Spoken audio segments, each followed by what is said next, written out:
The year was 1883, and Dry Cedar, Wyoming territory was a place that held its breath. It was pressed tight against the gray shoulders of the Bighorn Mountains.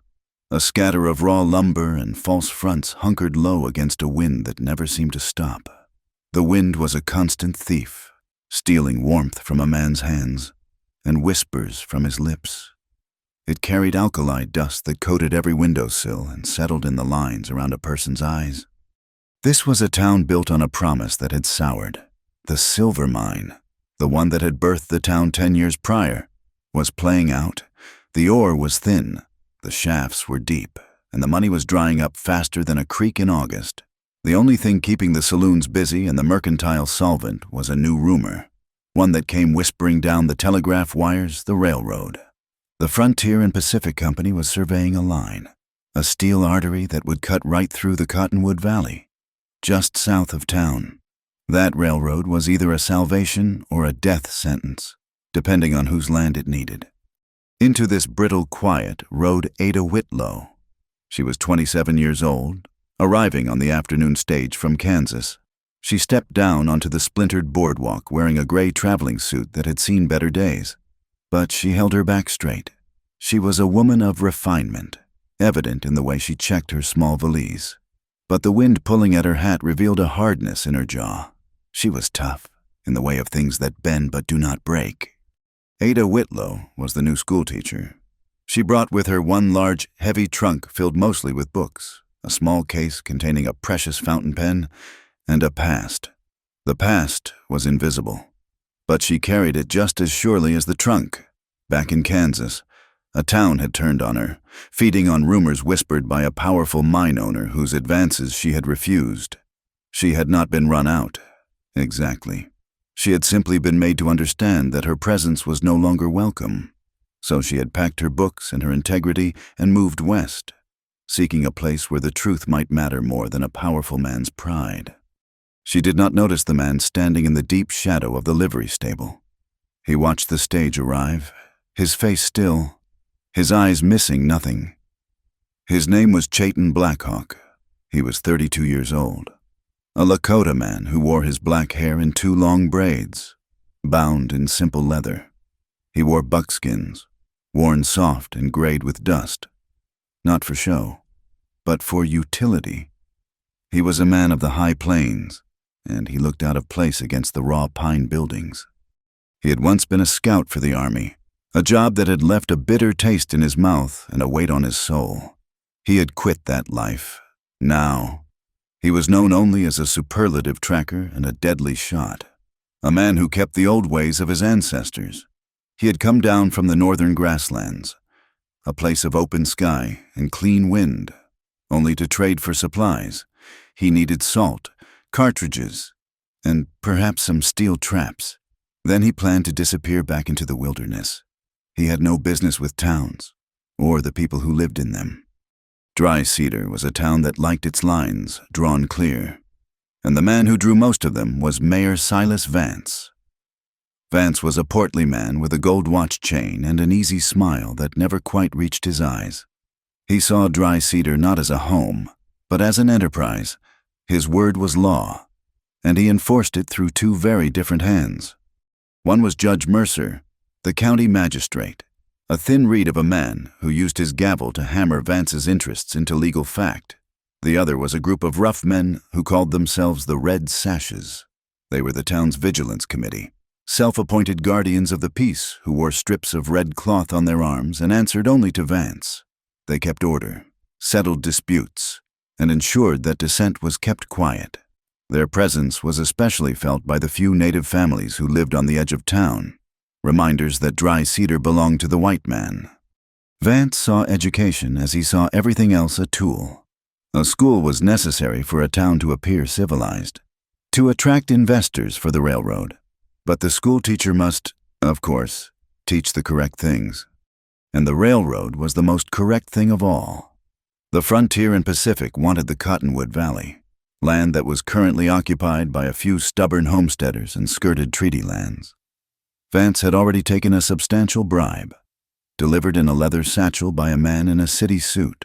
His job was to clear the valley. He planned to use the town, the law, and if need be, the red sashes to do it. The new schoolteacher would be instrumental. She would be instructed to teach the children about progress, about the glorious future the railroad would bring, and about the civic duty of making way for it.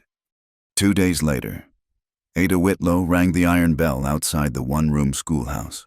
The building smelled of fresh-cut pine and old dust. 8 children filed in. Some were the pale, blonde children of Scandinavian farmers, others the dark-eyed, wary children of Mexican ranchers, and 2 were mixed-blood Lakota whose families camped by the creek. Ada smiled, her expression genuine and warm. She let them choose their desks. Then, she walked to the front of the room and unrolled her first teaching tool. It was not the crisp, new map provided by the town council, the one showing the proposed route of the frontier and Pacific. It was her own map, older, the paper softened with use. She pinned it to the wall. It was a true map of the territory, one that showed the rivers, the mountains, and the clear, bold lines of the treaty lands signed at Fort Laramie. "This is where we are," she said, her voice clear and steady as she pointed. A boy in the front row watched her, his eyes sharp. His name was Eli. He was 12 years old, small for his age, with a mop of brown hair and a face that had already seen too much. His father had died in the mine. Eli had taken an immediate liking to this new teacher. She did not talk down to him. She looked at him as if he mattered. When she pointed to the treaty lines, he raised his hand. "Ma'am," he asked, "is that the line the railroad's gonna cross?" Ada paused. "That is a very good question. Eli, today we are going to learn how to read maps, so you can answer that question for yourself." At that same hour, Chayton Blackhawk was at the blacksmith's forge, waiting for the smith to mend a buckle on his saddle rigging. The smith, a barrel-chested man named Harlan, hammered the hot iron, his curses punctuating the ringing blows. 2 other men, members of the Red Sashes by their armbands, were loafing by the door, chewing tobacco. "Heard the new schoolmarm got started today," one of the Red Sashes said, spitting a brown stream into the dust. Harlan grunted, not stopping his hammer. "Aye, bit of a delicate thing. Ain't she fresh from back east, I reckon." The first man chuckled. A wet, unpleasant sound. "Not so delicate. Maybe. Heard she ran into some trouble back in Kansas. Got too friendly with a mine boss. Or maybe—" He leaned in, lowering his voice just enough. "Not friendly enough. Either way, she's got a reputation." "A woman like that, alone out here," the second man added. "She's either running from something or looking for something. And what she'll find here is Mayor Vance." Chayton stood by his horse. He did not turn. He did not speak. His face remained a mask of stone. He listened to them soil her name, a woman they did not know, a woman who had only just arrived. He knew this kind of talk. It was the talk of men who measured their strength by what they could tear down. His eyes, dark and unyielding, rested on the men for a long moment. He saw them for exactly what they were. They felt the weight of his gaze and shuffled, their laughter dying. Chayton said nothing, turning back to the smith as if they did not exist. The day ended. The wind turned cold as the sun slipped behind the bighorns, painting the sky in bruised colors of purple and orange. Ada dismissed her pupils, her heart lighter than it had been in months. They were good children, eager to learn. She walked out into the main street, young Eli carrying her satchel of books. As she passed the mercantile, she saw Mayor Vance and Judge Mercer in quiet conversation on the boardwalk. They tipped their hats to her. Vance smiled his easy, empty smile. "A good first day, Miss Whitlow?" he asked. "A very good day, Mr. Mayor," she replied, her voice polite. "Excellent. I trust you received the materials I sent over. The maps most important, teaching our children about the future of this territory." "I received them, sir, but I find it best to start with the fundamentals.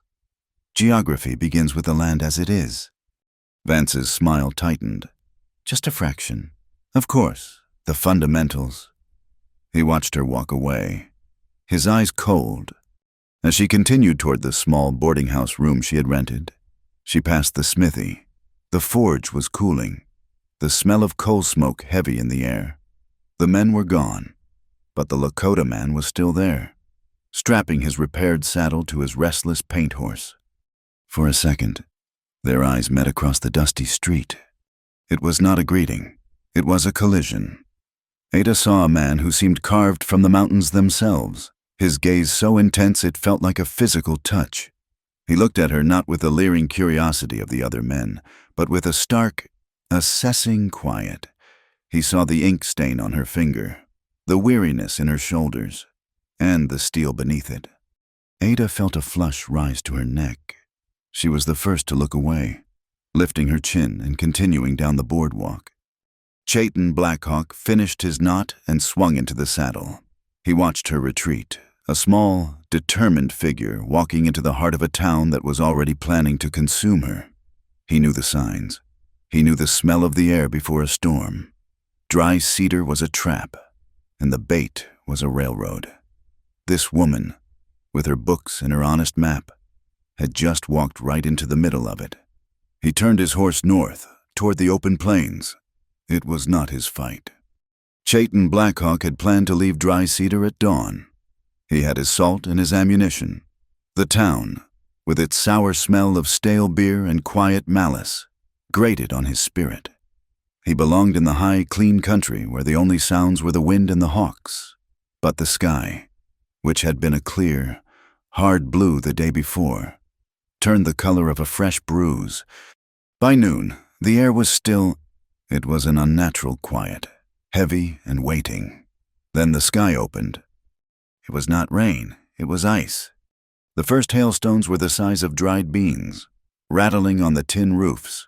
Within 5 minutes, they were the size of shooter marbles, then the size of hen's eggs. They fell with a roar, a sound like 1,000 hammers pounding the earth. The sky was white. Men yelled, dragging horses under cover. Glass shattered. The storm was violent and brief. It passed in 20 minutes, leaving the world scoured and broken. The street was a river of mud and melting ice. A cry went up from the edge of town. "Alma's barn, the roof is down." Ada Whitlow, who had been trying to calm her frightened pupils in the schoolhouse, heard the shout. Alma Green was a widow, a kind woman who had brought Ada a small jar of apple butter on her first day. Ada pulled her shawl tight. "Eli," she said, her voice firm, "run to the mercantile. Ask Mr. Henderson for any spare canvas. The rest of you, with me, we are going to help Mrs. Green." She led the small flock of children through the muck. Alma Green was standing in the hail, weeping.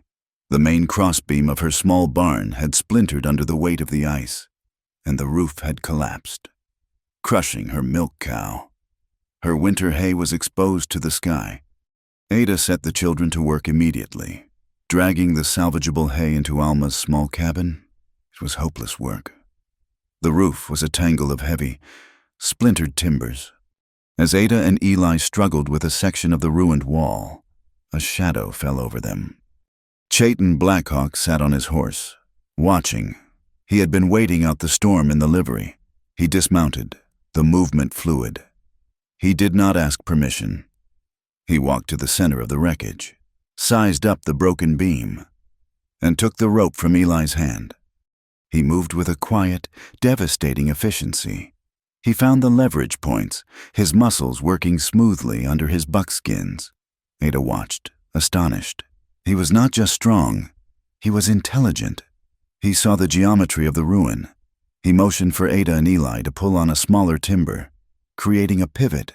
Then, with a grunt, he hauled the main beam free. "The canvas, ma'am," Eli shouted, returning from the mercantile. Ada and the older boys tried to rig the canvas over the hay, but the wind was high and the wet rope slipped, the knots failing. Chayton walked over. He took the wet leather ropes. He did not tie a single knot Ada recognized. He looped and twisted the leather in a way that seemed to use the moisture against itself, pulling the ties tighter and tighter. In minutes, the canvas was secure, humming taut in the wind. Alma Green ran to him, her hands clasped. "Sir, I cannot pay you, but God bless you, Chayton merely looked at the widow, then at Ada. He did not seem to hear the thanks. He pulled a piece of splintered wood from the cow's hide, his face grim. He met Ada's eyes. She saw the same intensity as before, but this time it was not assessing her. It was assessing the damage, the cruelty of the sky. "Thank you," Ada said, her voice quiet. He held her gaze for a beat longer than was comfortable. Then he nodded once, a curt dip of his chin. He swung back onto his horse and, without a backward glance, rode out of town, this time for good, or so she thought. That night, the Longhorn Saloon was full. The storm had given the men an excuse to drink, and Silas Vance was buying. He stood at the bar, his thumbs hooked in his vest, a picture of civic generosity. "A storm like that," he said, loud enough for the room to hear. "It shows a town's character. We pull together. We rebuild. That is the spirit of progress." He lowered his voice, speaking to Harlan the blacksmith and 2 ranchers. "Which is why I am so troubled. Gentlemen—" "Troubled?" Mayor Harlan asked, wiping foam from his mustache. "The schoolteacher," Vance said, sighing as if disappointed. "A fine woman, I'm sure, but misguided."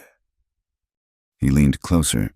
"I gave her the new maps, the frontier and Pacific maps, showing the prosperity that is coming our way. She refuses to hang them. Instead," he shook his head, "she hangs an old, faded map, an army map." "What is wrong with an army map?" one rancher asked. Vance's eyes narrowed. "She is teaching the children about the treaty lines, teaching them that a piece of paper signed 15 years ago by some savages is holy, that it is a sacred promise. She is setting those children's minds against the railroad, against the future of this valley. She is teaching them to defy civilization." The rumor moved through the saloon like smoke, poisoning the air. Men, already anxious about the failing mine, found a new target for their fear. A schoolteacher telling their children that an Indian treaty mattered more than their livelihood. By the time the saloon closed, Ada Whitlow was no longer just a new teacher. She was a problem. The next week, the problem worsened. A man from the frontier and Pacific arrived with a large, colorful poster. It depicted a grand steam engine roaring through a valley of prosperous farming to reply as farms, under the words, "Dry cedar, the gem of the cottonwood." Vance personally delivered it to the schoolhouse. "Miss Whitlow for the children, a vision of their future." Ada looked at the poster. The railroad line on the poster ran directly through the homesteads in the valley. "It is a very colorful poster, Mr. Mayor, but it is also an advertisement.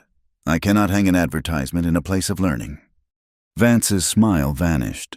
"It is not an advertisement, ma'am. It is a statement of policy." "Then it is a political statement," Ada countered, her voice polite but iron, "which has even less place here. My purpose is to teach facts, not promotions." Vance took the poster back. "I see."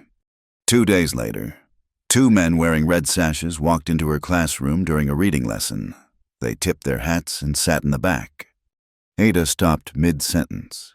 "Gentlemen, may I help you?" "Evening, ma'am," one said, the spokesman.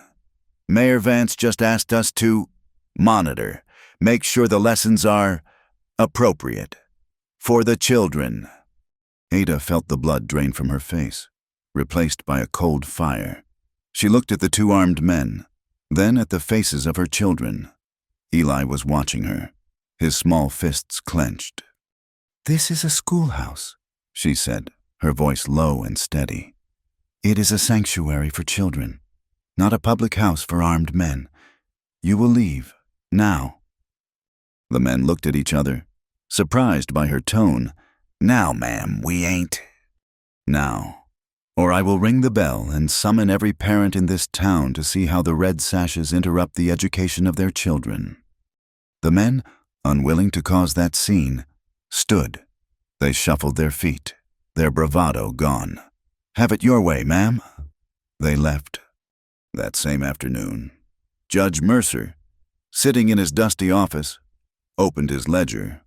On a new page, he dipped his fountain pen and wrote Ada Whitlow.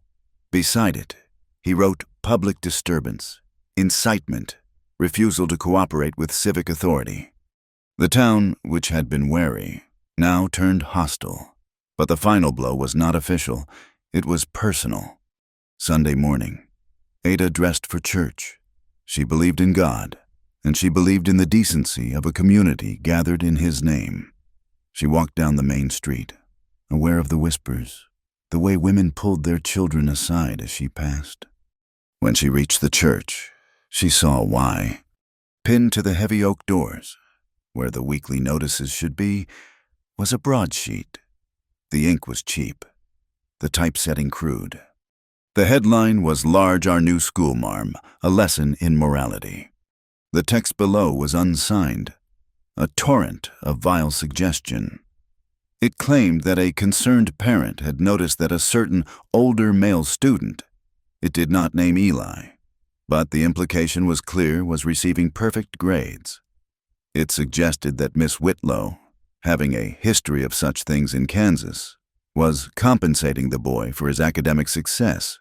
It used words like unnatural and private lessons and corrupting influence. It accused her of sleeping with a child. Ada stood frozen. The church bell began to toll, calling the faithful. People were streaming into the square, stopping, reading the sheet, and then staring at her.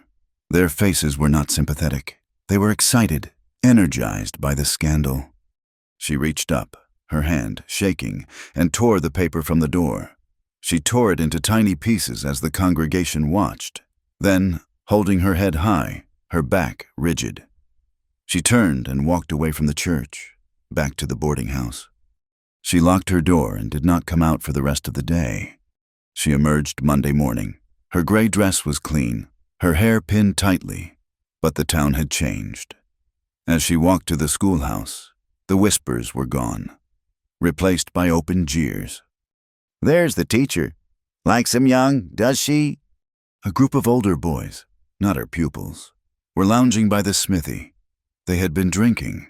One of them threw something. It was an ink pot. It shattered at her feet, splashing dark blue ink all over the hem of her dress. Ada stopped. She looked at the dark stain spreading like a sickness. Across the street, Chayton Blackhawk was tying a sack of flour to his saddle. He had returned to town for medicine for a Lakota child in the northern camp. He saw the entire incident. He saw the boys laughing, and he saw the woman standing alone, stained and humiliated. His hand tightened on the leather strap. He felt the familiar, hot rage rise in his chest. This was the white man's world. This was their civilization. They ate their own. He despised them. But he did not move. He did not intervene. This was her fight, in her world. He was an observer, nothing more. His eyes, however, burned with a cold fury that the laughing boys were fortunate not to see. Ada looked down at her dress, then back up at the boys. She said nothing. She simply walked past them, the ink dripping from her skirt, and entered the schoolhouse. She taught that day. She taught reading and sums and geography. But she had reached her limit. That afternoon, she sent Eli to post a notice, not on the church door, but in the mercantile window. Public reading, poems of courage, 5 o'clock, town square. At 5 o'clock, she carried a wooden chair into the center of the square. Alma Green was there, and Eli, and 3 other families. Then the others came. From the Longhorn Saloon, led by 2 red sashes, came a crowd of drunks and hecklers. They were sent by Vance. Ada sat down and opened her book. "I will read from Mr. Walt Whitman," she announced, her voice shaking only slightly. "Read us how you teach the boys," someone yelled. "Sing us a song, pretty teacher," another mocked. Ada began to read. "Oh, Captain, my Captain, our fearful trip is done." A man began to mimic her, his voice high and false. The crowd roared with laughter. They threw pebbles that landed at her feet. Ada did not stop. She did not look at them. She looked at Eli, and she looked at the mountains, and she kept reading. Her voice grew stronger. She read about courage and truth and the resilience of the human spirit. She read as the sun set. She read as the air grew cold. She read as the hecklers grew bored, their insults fading into mumbled curses. They wanted a fight or tears. She gave them neither. She gave them poetry.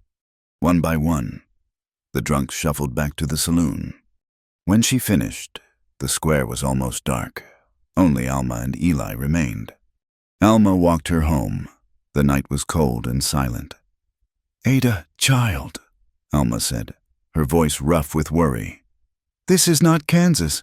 This is Vance. He will break you, or he will have you run out.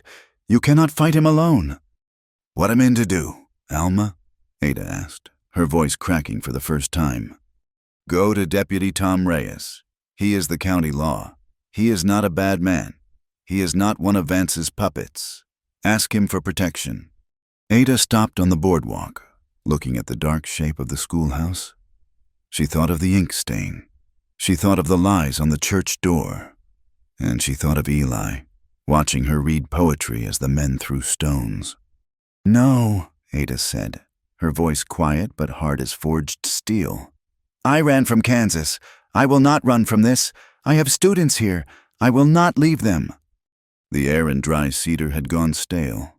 Ada's defiance at the poetry reading had not shamed the town. It had angered it. It was the quiet, stubborn resistance of an educated woman, and it felt like an accusation. 2 days later, the brittle quiet was broken by the thunder of hooves. The weekly mail coach, the one from Cheyenne, came rattling into town at a full gallop. 2 hours late, its horses lathered and one wheel wobbling. The driver, a man named Shorty, fell from the box, his face the color of ash. "Robbed," he yelled, crawling toward the saloon. "In the canyon, they took the strongbox. Federal mail." The town poured into the street. It was an escalation. Stealing from a homesteader was one thing. Robbing the United States mail was a hanging offense. Judge Mercer emerged onto the mercantile porch, his hands clasped behind his back. He let the panic swell for a full minute. He looked toward the northern plains, his face a mask of solemn duty. "This is the inevitable result," he announced, his voice carrying over the crowd. "We have been too tolerant. This bears all the marks of a renegade raid. The unrest stirred up by those who—" He paused, letting the implication land. "Who fill their heads with broken treaties. This is what happens when civilization is undermined from within. They have allied against us." The crowd, already angry about the economy and primed by Vance's whispers, turned the accusation into fact. It was the natives, the ones the schoolteacher was defending. From the livery, Chayton Blackhawk watched. He had seen the coach horses. Their lather was real, but their fear was not. They had been run hard, but not chased. He had heard Shorty's description of the bandits who wore flour sacks over their heads. He knew the difference between a Lakota raid and a white man's theater. This was a clumsy forgery. And he saw Judge Mercer, a man who had never sat a horse in a hard wind, instantly identify the culprits. He saw the lie, and he saw how thirsty the town was to drink it. The robbery was the thunder. The letter was the lightning. It was found the next morning by Mrs. Harlan, the blacksmith's wife, who had come to the schoolhouse. She claimed she was there to check for storm damage. She bustled inside, ignoring Ada's polite greeting, and went straight to the teacher's desk. "Mercy me, Mrs." Harlan gasped, pulling a folded piece of paper from the unlocked drawer. What is this?" She did not give it to Ada. She held it up, her face a performance of magnificent horror. It was a single sheet of cheap foolscap. On it was a drawing, crude and obscene, and a few lines of thudding, filthy verse. It was not signed, but it was written to Ada, as if from a secret, depraved lover. "This, Mrs." Harlan said, her voice rising, "was in the desk, where Eli—" She did not need to finish. She marched from the schoolhouse, holding the paper like a captured flag, and went directly to the parsonage. The church board was convened in 1 hour. It was not a legal proceeding. It was a moral tribunal. Ada was summoned. She stood alone in the small, dark room, facing the 4 men and 2 women of the board. Father Gabriel, the town priest, presided. He was a man who owed Silas Vance for the new church bell. Miss Whitlow, Mrs. Harlan began. This filth was found in your possession, in the school. I have never seen it before, Ada said. Her voice was steady, but she could feel the cold sweat on her palms. This was Kansas. All over again. It is a lie, Alma Green said, standing up. She was not on the board, but she had come anyway. You know it is a lie. This is Vance's doing. Harlan, the blacksmith, a board member, slammed his hand on the table. That is enough. Alma, we have seen the evidence. First, the rumors from Kansas, then the rebellion against the mayor. Now she is a blight. I move for her immediate dismissal. Mrs. Harlan said. She has corrupted the school, another agreed. A few parents, who had come to support Ada, looked nervous. One rancher spoke up. Now, hold on, my boy likes Miss Whitlow. She's a fine teacher. This smells like a setup. Harlan leaned over to the man. His voice was low, audible only to a few. That is a strong opinion. Jeb, a man needs a lot of water for his herd in a dry season. Be a shame if the irrigation committee had to reroute your allotment. The rancher, Jeb, turned pale. He looked at Ada, his eyes filled with apology. And then he sat down, silent. All eyes turned to Father Gabriel. The priest fidgeted with the small cross on his chest. He would not meet Ada's gaze. Miss Whitlow, he began, his voice soft and full of practiced regret. The church cannot ignore the appearance of sin. The town is agitated. These are simple, decent folk. They are being lied to, Ada said, her voice tight. Perhaps, the priest conceded. But perception matters. I cannot, in good conscience, allow this cloud to remain over our children. I must ask the board to vote. The vote was 6-1 for her immediate dismissal. Alma Green was the only one who stood with her. You are cowards, Alma said, her voice shaking with rage. You are puppets. Ada walked out of the parsonage. She was no longer the schoolteacher. She was officially a disgrace. But Ada Whitlow had been broken once before. She knew the shape of it. She knew it only won if you accepted it. The next morning, she did not go to the boarding house to pack. She did not go to the stagecoach office. She walked to the schoolhouse. She carried her books. She rang the bell. Eli was waiting for her on the steps, his face pale. Ma'am, they said you were fired. They did, Eli, Ada said, unlocking the door. But they are not my employers.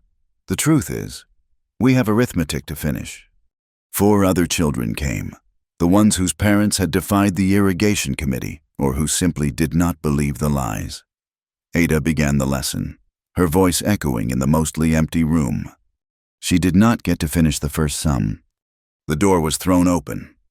Harlan the blacksmith stood there, this time wearing his red sash. Behind him stood 20 men. Behind them, a dozen women, including Mrs. Harlan, their faces pinched with moral certainty. Get out, Harlan growled. Ada stood. This is a school. It is a den of filth, a woman shrieked from the back. Get her out! The crowd surged forward. They stopped at the doorway, hesitant to cross the threshold, but their anger was a physical thing. You heard the church board, Harlan yelled. You are dismissed. You are not welcome here. Intellectual whore, someone shouted. The name, born in the saloon, had found its public voice. Ada flinched as if struck. Then, a clod of wet mud, scooped from the street, sailed over Harlan's shoulder. It struck Ada high on the cheek, splattering her face and her clean white blouse. There was a moment of shocked silence, followed by a roar of laughter. The line had been crossed. Before anyone could throw another, Eli, who was only 12 years old and weighed less than 90 pounds, ran and stood between Ada and the door. He spread his thin arms wide, his small body trembling violently. "Leave her alone!" he screamed, his voice cracking. "Stop it! She is our teacher! Leave her be!" Harlan, enraged by the boy's defiance, stepped forward and grabbed Eli by the shoulder of his shirt.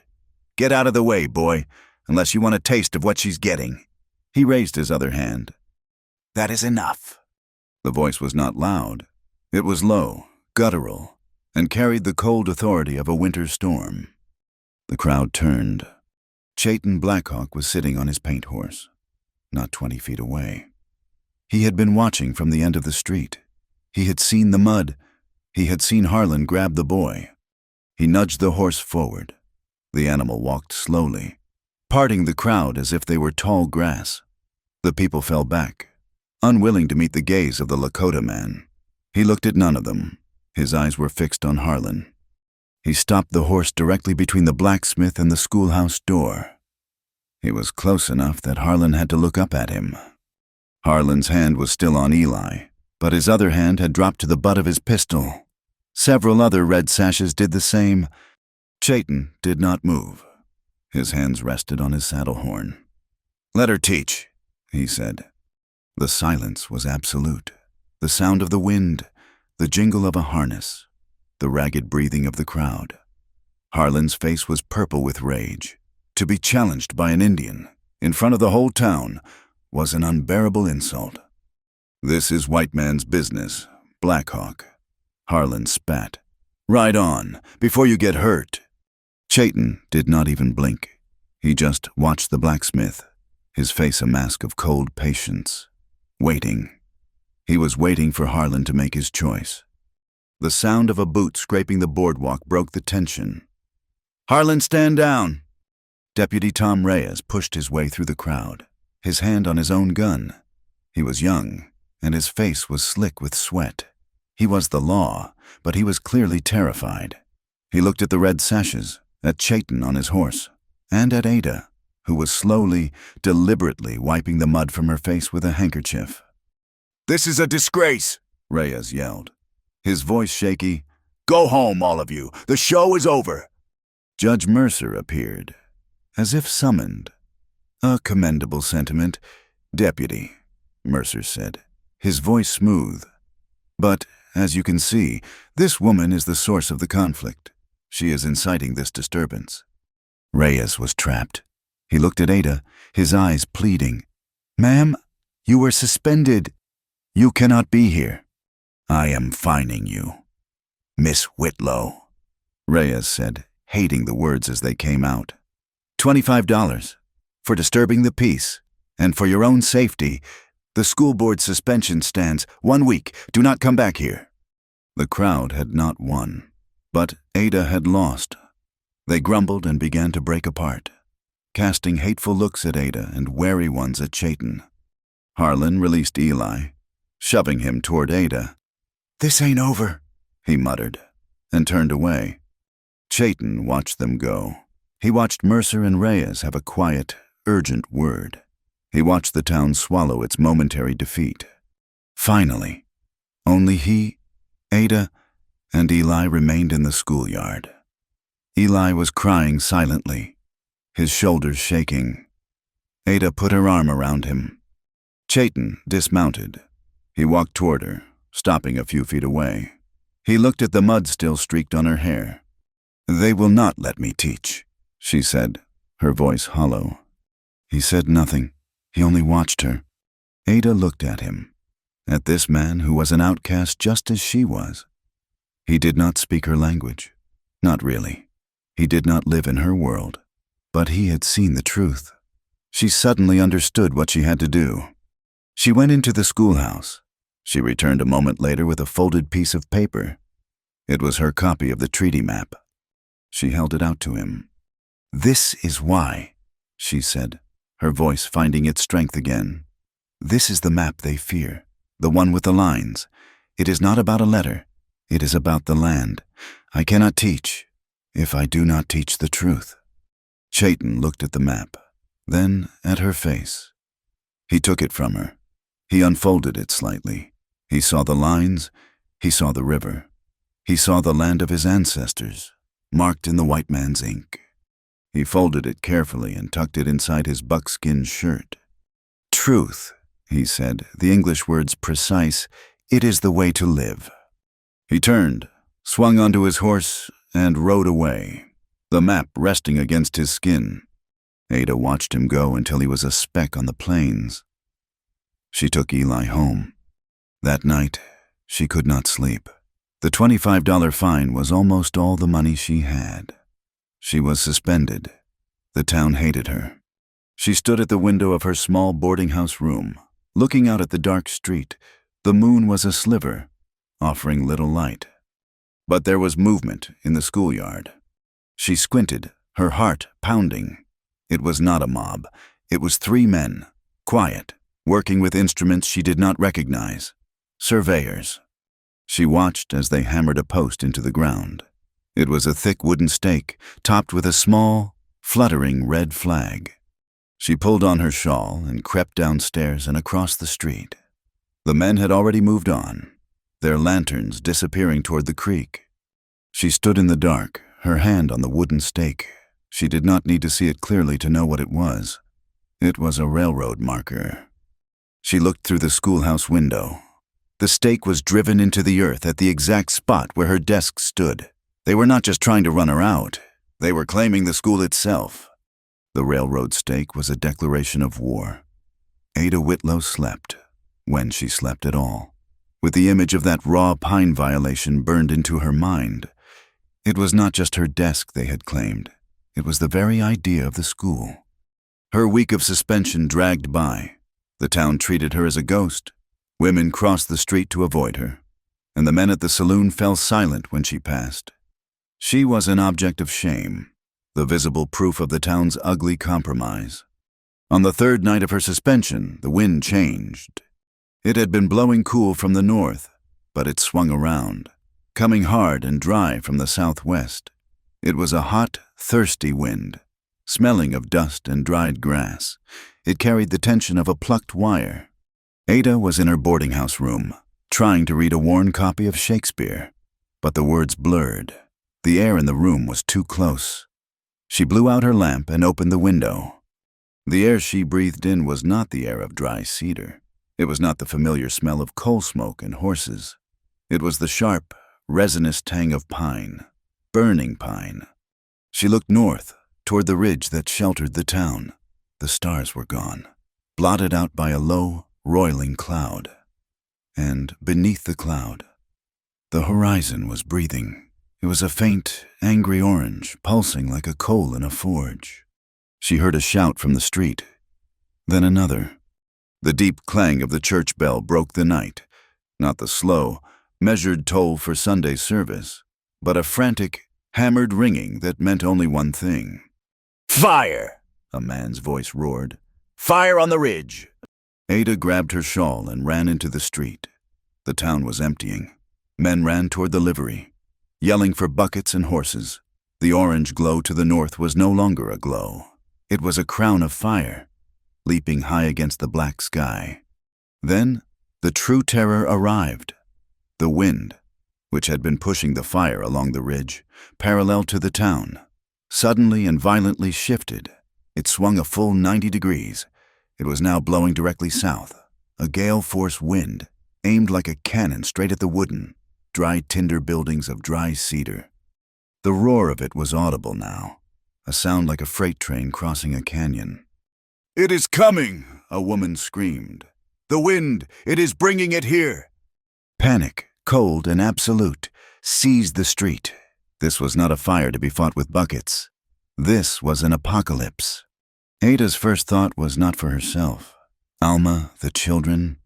She ran, hiking her skirts, her heart pounding against her ribs. She bypassed the chaos of the main street and ran to Alma Green's small cabin. She hammered on the door. Alma opened it, her face white. "I heard. We have to get the children who live near the edge," Ada said, her voice clear, cutting through the panic. "The ones closest to the ridge. We have to get them to the creek, to Cottonwood Creek." Alma nodded, grabbing a heavy blanket. "Eli, he is already gone. He is getting the Miller children." They moved as a team, Ada's training as a teacher taking over. She was used to marshaling the young. They ran from cabin to cabin, pulling sleepy, terrified children from their beds. "To the creek," she commanded the parents. "Do not stop for anything. Go to the water." In 10 minutes, she and Alma had gathered a small, weeping flock. Eli met them, his face smudged with soot, pulling his 2 younger neighbors. They had 7 children in all. The air was no longer air. It was a hot, stinging fog of smoke and ash. Embers, carried by the wind, were beginning to fall on the street, landing on roofs with a sizzle. The fire was moving faster than a horse could gallop. The main road to the creek was choked with people and wagons, a bottleneck of terror. "We cannot go that way," Ada yelled over the roar. "It is a trap." The heat was becoming unbearable. The smoke was so thick Eli began to cough, a deep, retching sound. He stumbled. "We are cut off," Alma whispered, her voice raw with despair. Through the red swirling smoke, a figure appeared. It was a horse, walking, not running. The animal was calm, and its rider was a silhouette of stillness in the chaos. It was Chayton Blackhawk. He had not left the territory. He had been camped in the hills, watching. He had seen the fire's origin, and he had understood its purpose long before the wind had shifted. He rode his horse directly to Ada. He looked at the small, terrified group. "The air is poison here," he said, his voice low and calm. "The creek is too far. The fire will beat you." "Where do we go?" Ada cried, grabbing Eli's hand. "There," he pointed, not toward the creek, but away from it, toward a high, rocky spine of land that seemed closer to the fire. "An animal trail. It leads to the water, but it is sheltered by the rock. You must go now." He dismounted. "Wet the blankets. From that horse trough, cover your mouths. Tell them." He looked at the children. "Breathe only the air near the ground. It is clean there." Ada translated his commands, her voice steady. They soaked the blankets Alma had grabbed. "No," Chayton said, stopping her. He took a heavy wool blanket from his own horse. "This one?" He gave it to her. "Hold the boy. Follow me. Do not run. Walk fast. Running makes you breathe the fire." He led them into the smoke. He was not a man. He was a spirit of the plains. He moved with a certainty that defied the inferno. The heat was scorching, the sound a physical blow. Ada could feel the skin on her face tightening. She held Eli's hand, pulling him close. The boy was shaking, but he was silent. He was breathing through the damp wool, his eyes fixed on Chayton's back. To keep him moving, to keep herself sane, Ada began to recite the only thing that came to her mind, a simple nursery rhyme, her voice muffled by the blanket. "Starlight, star bright," she whispered, her voice ragged. "First star I see tonight. I wish I may. I wish I might have the wish I wish tonight." Eli squeezed her hand. They walked for what felt like an eternity, choking on the edge of the smoke, the world around them a roaring, terrible red. Chayton led them over the rocky spine, into a deep cut in the earth, and suddenly the air was cooler. The roar was muffled. They were in the Cottonwood Creek bed, a half-mile upstream from the town. The wide banks of damp earth and willow formed a perfect fire break. The fire, driven by the wind, was leaping over them, a river of flame passing directly over their heads, aimed at the town. They collapsed by the water, coughing, their lungs aching. The 7 children were safe, soot-stained and terrified, but alive. Ada sat on the damp sand, her body trembling with delayed shock. She watched the northern edge of dry cedar begin to catch, the livery stable, The first building in the fire's path erupted in a geyser of flame. She looked at her hands. They were raw and red. She began to check the children, her voice soothing. "Are you hurt? Show me your hands. Eli, are you burned?" They were safe. She looked for Chayton. He was not resting. He was standing by the water's edge, his back to them, watching the fire consume the town. He turned, and she saw him wince as he flexed his left hand. He had been leading the horse, and an ember had fallen onto his heavy buckskin glove, burning through. The back of his hand was seared, an ugly red welt. Ada stood. She tore a long, clean strip from her petticoat, the one piece of cloth not covered in soot. She dipped it in the frigid creek water. She walked up to him. "Let me," she said. He did not protest. He stood still as she gently, carefully, wrapped the wet cloth around his burned hand. Her fingers were light, but the touch was electric. They stood in the flickering, hellish light of the burning town, surrounded by the small, sleeping shapes of the children. His hand was rough, scarred from a life she could not imagine. He looked down at her, his eyes unreadable. She was not the defiant woman in the schoolyard. She was not the disgraced teacher. She was a woman, covered in ash, who had walked through hell to save her charges. "You are hurt," she said quietly. "It is nothing," he said. His voice was rough. Their eyes held. It was a long, silent moment, a connection forged in fire and smoke. He saw her courage, the steel that would not be melted. She saw his strength, the deep, quiet integrity that had brought him back for them. Eli coughed in his sleep. The moment broke. The responsibility for the children settled back onto their shoulders. They pulled away from each other. The unspoken thing filed away. Chayton turned from her and walked upstream, his moccasins silent on the rocks. He was a tracker, and the fire had not blinded him. He knelt. He smelled the air, beneath the overwhelming odor of burned pine. He caught another scent. It was the greasy, sharp smell of kerosene.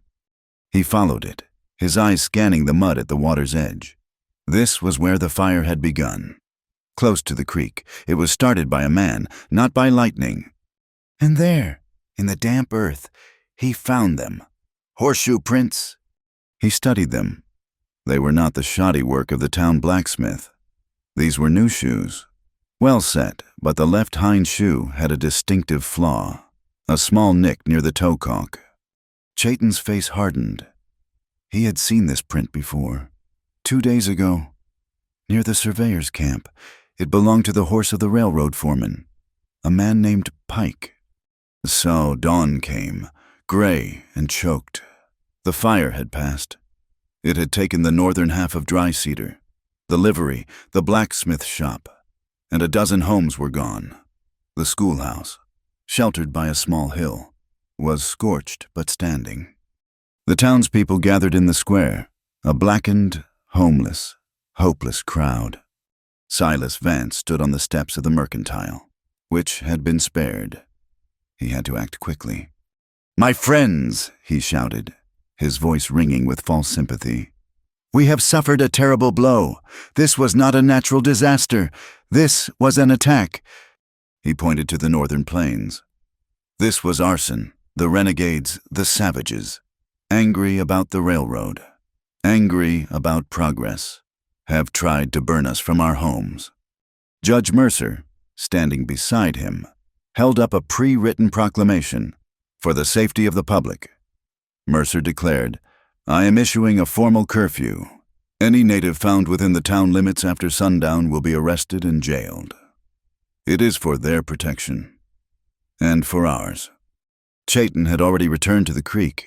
He found Ada rinsing soot from the children's faces. He did not tell her what he had heard in town. He did not need to. He knelt and held out his hand.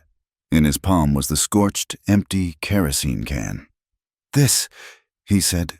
He pointed to the ground. "Pike." Ada understood. The fire was a lie.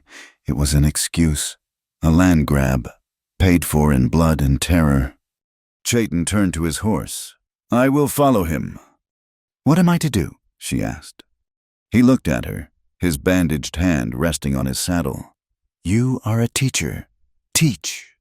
He mounted and was gone, melting into the smoky hills, following the trail to Toad's Gulch. Ada brought the children back into what was left of the town. Her suspension, in her mind, was over. She walked to the schoolhouse. The door was locked, and a new heavy chain was wrapped around the handles.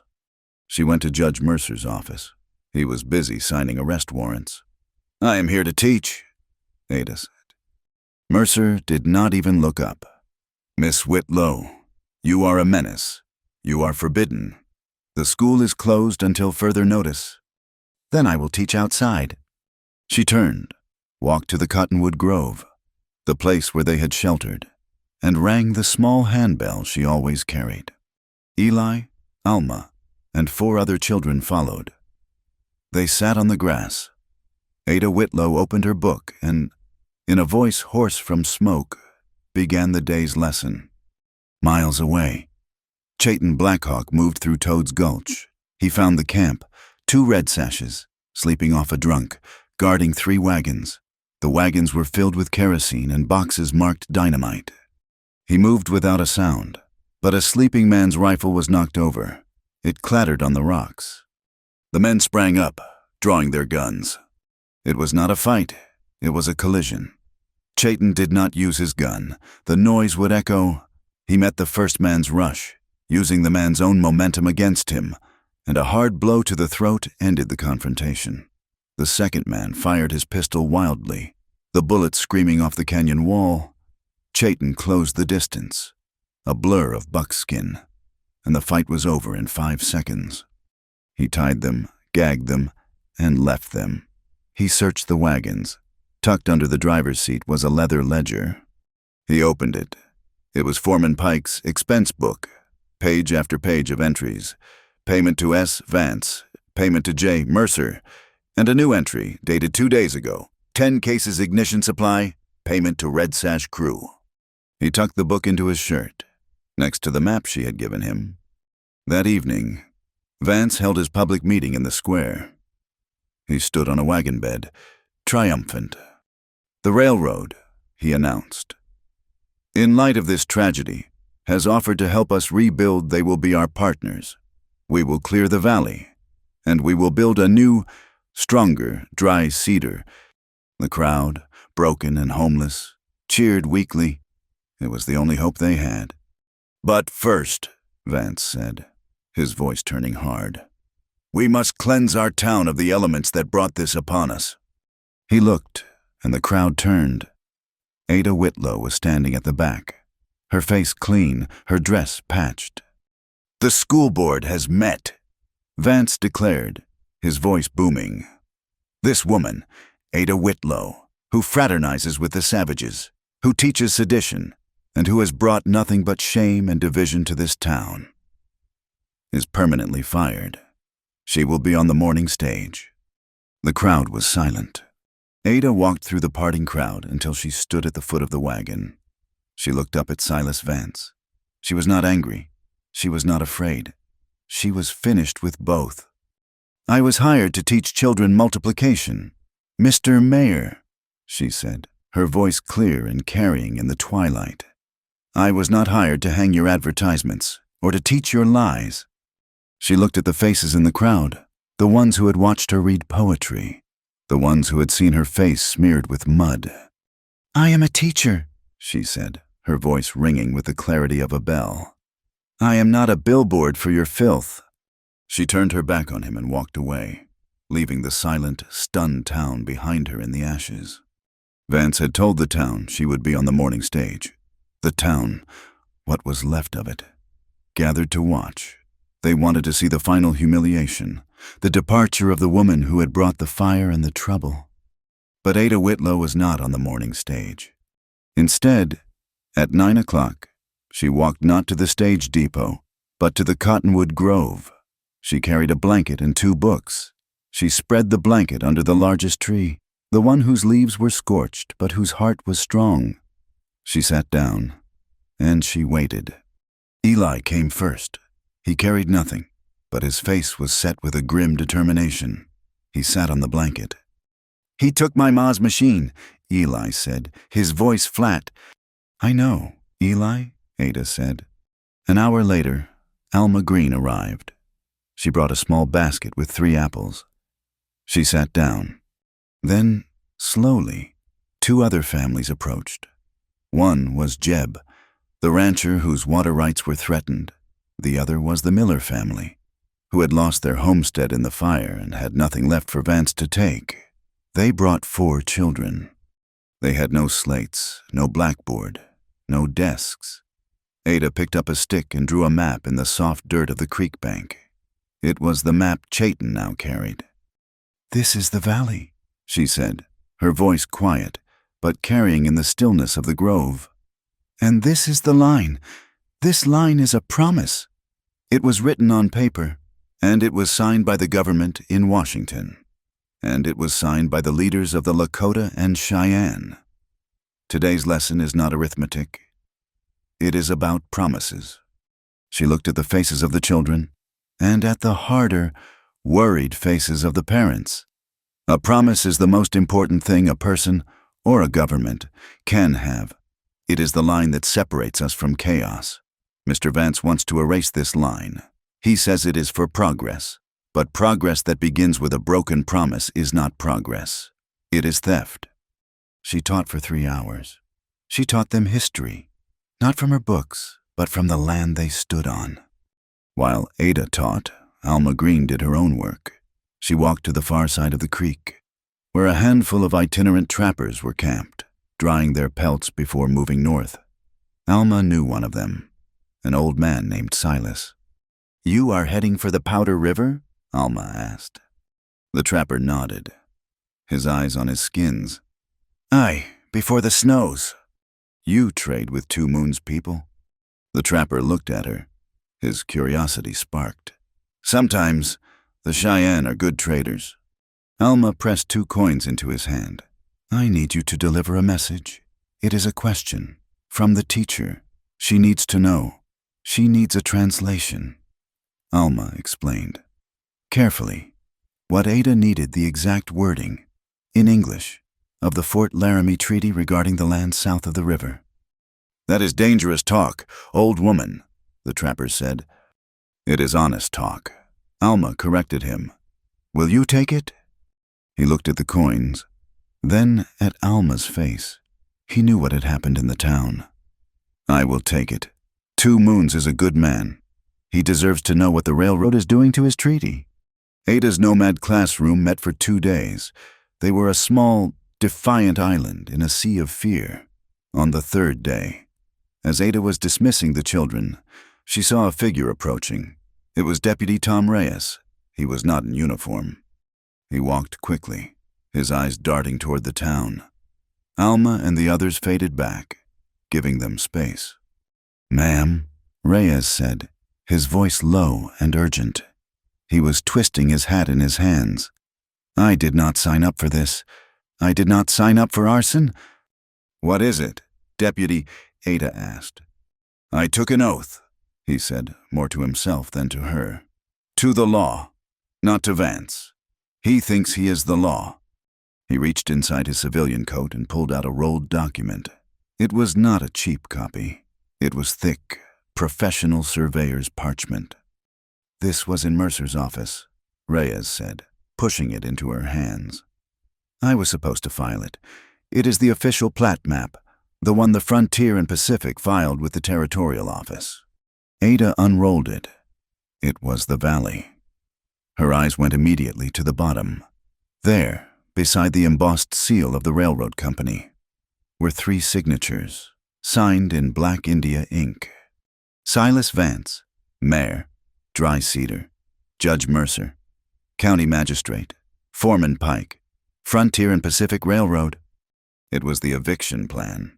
It was the blueprint for the theft, signed by the thieves themselves.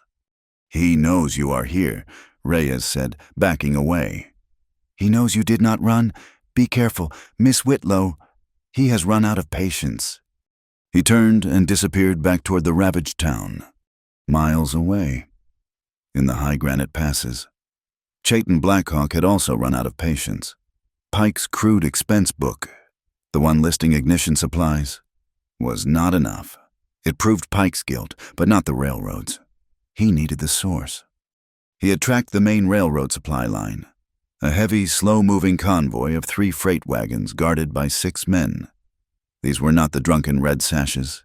These were hired guns, Pinkerton men, their faces hard and their rifles clean. They were hauling dynamite, tons of it, for the new trestle. Chayton watched them from the high rocks. He was one man, and he was not foolish. He did not want to fight. He wanted their books.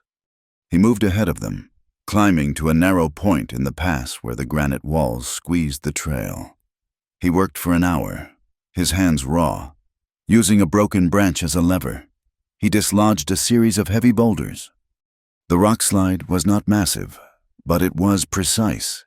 It crashed down onto the trail just as the lead wagon approached. It was enough. The trail was blocked. The guards cursed, pulling their rifles. They dismounted, spreading out to check the rocks, fearing an ambush. "It is just a slide," the foreman yelled. The man riding the lead wagon, "Get to it, clear it." But they were nervous. 2 men went forward, 2 went back. In that moment of distraction, Chayton dropped from an overhang onto the 3rd wagon, the paymaster's wagon. He moved with the silence of a passing shadow. The wagon was loaded with crates of explosives. He ignored them. On the driver's seat was a locked iron strongbox. He had no time for that. But beside it, in a heavy leather satchel, was what he had come for. It was not a cheap notebook. It was a heavy ledger, bound in dark green leather, embossed on the cover. In gold leaf was the seal of the Frontier and Pacific Railroad Company. He opened it. This was not a list of kerosene cans. This was the real accounting. S. Vance, Political Facilitation, $10,000. J. Mercer, Judicial Review and Land Title Services, $5,000. Red Sash Committee, Security and Eviction, $2,000. He had it. He had the entire conspiracy, written in their own hand, blessed by their own corporate seal. He slipped from the wagon, disappearing into the rocks just as the guards regrouped, frustrated and blind. He left the dynamite. He left the strongbox. He took the truth. Back in Dry Cedar, Ada knew she had to act.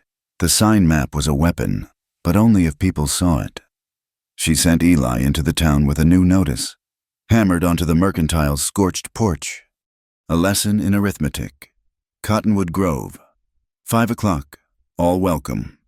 At 5 o'clock, she was no longer just a teacher.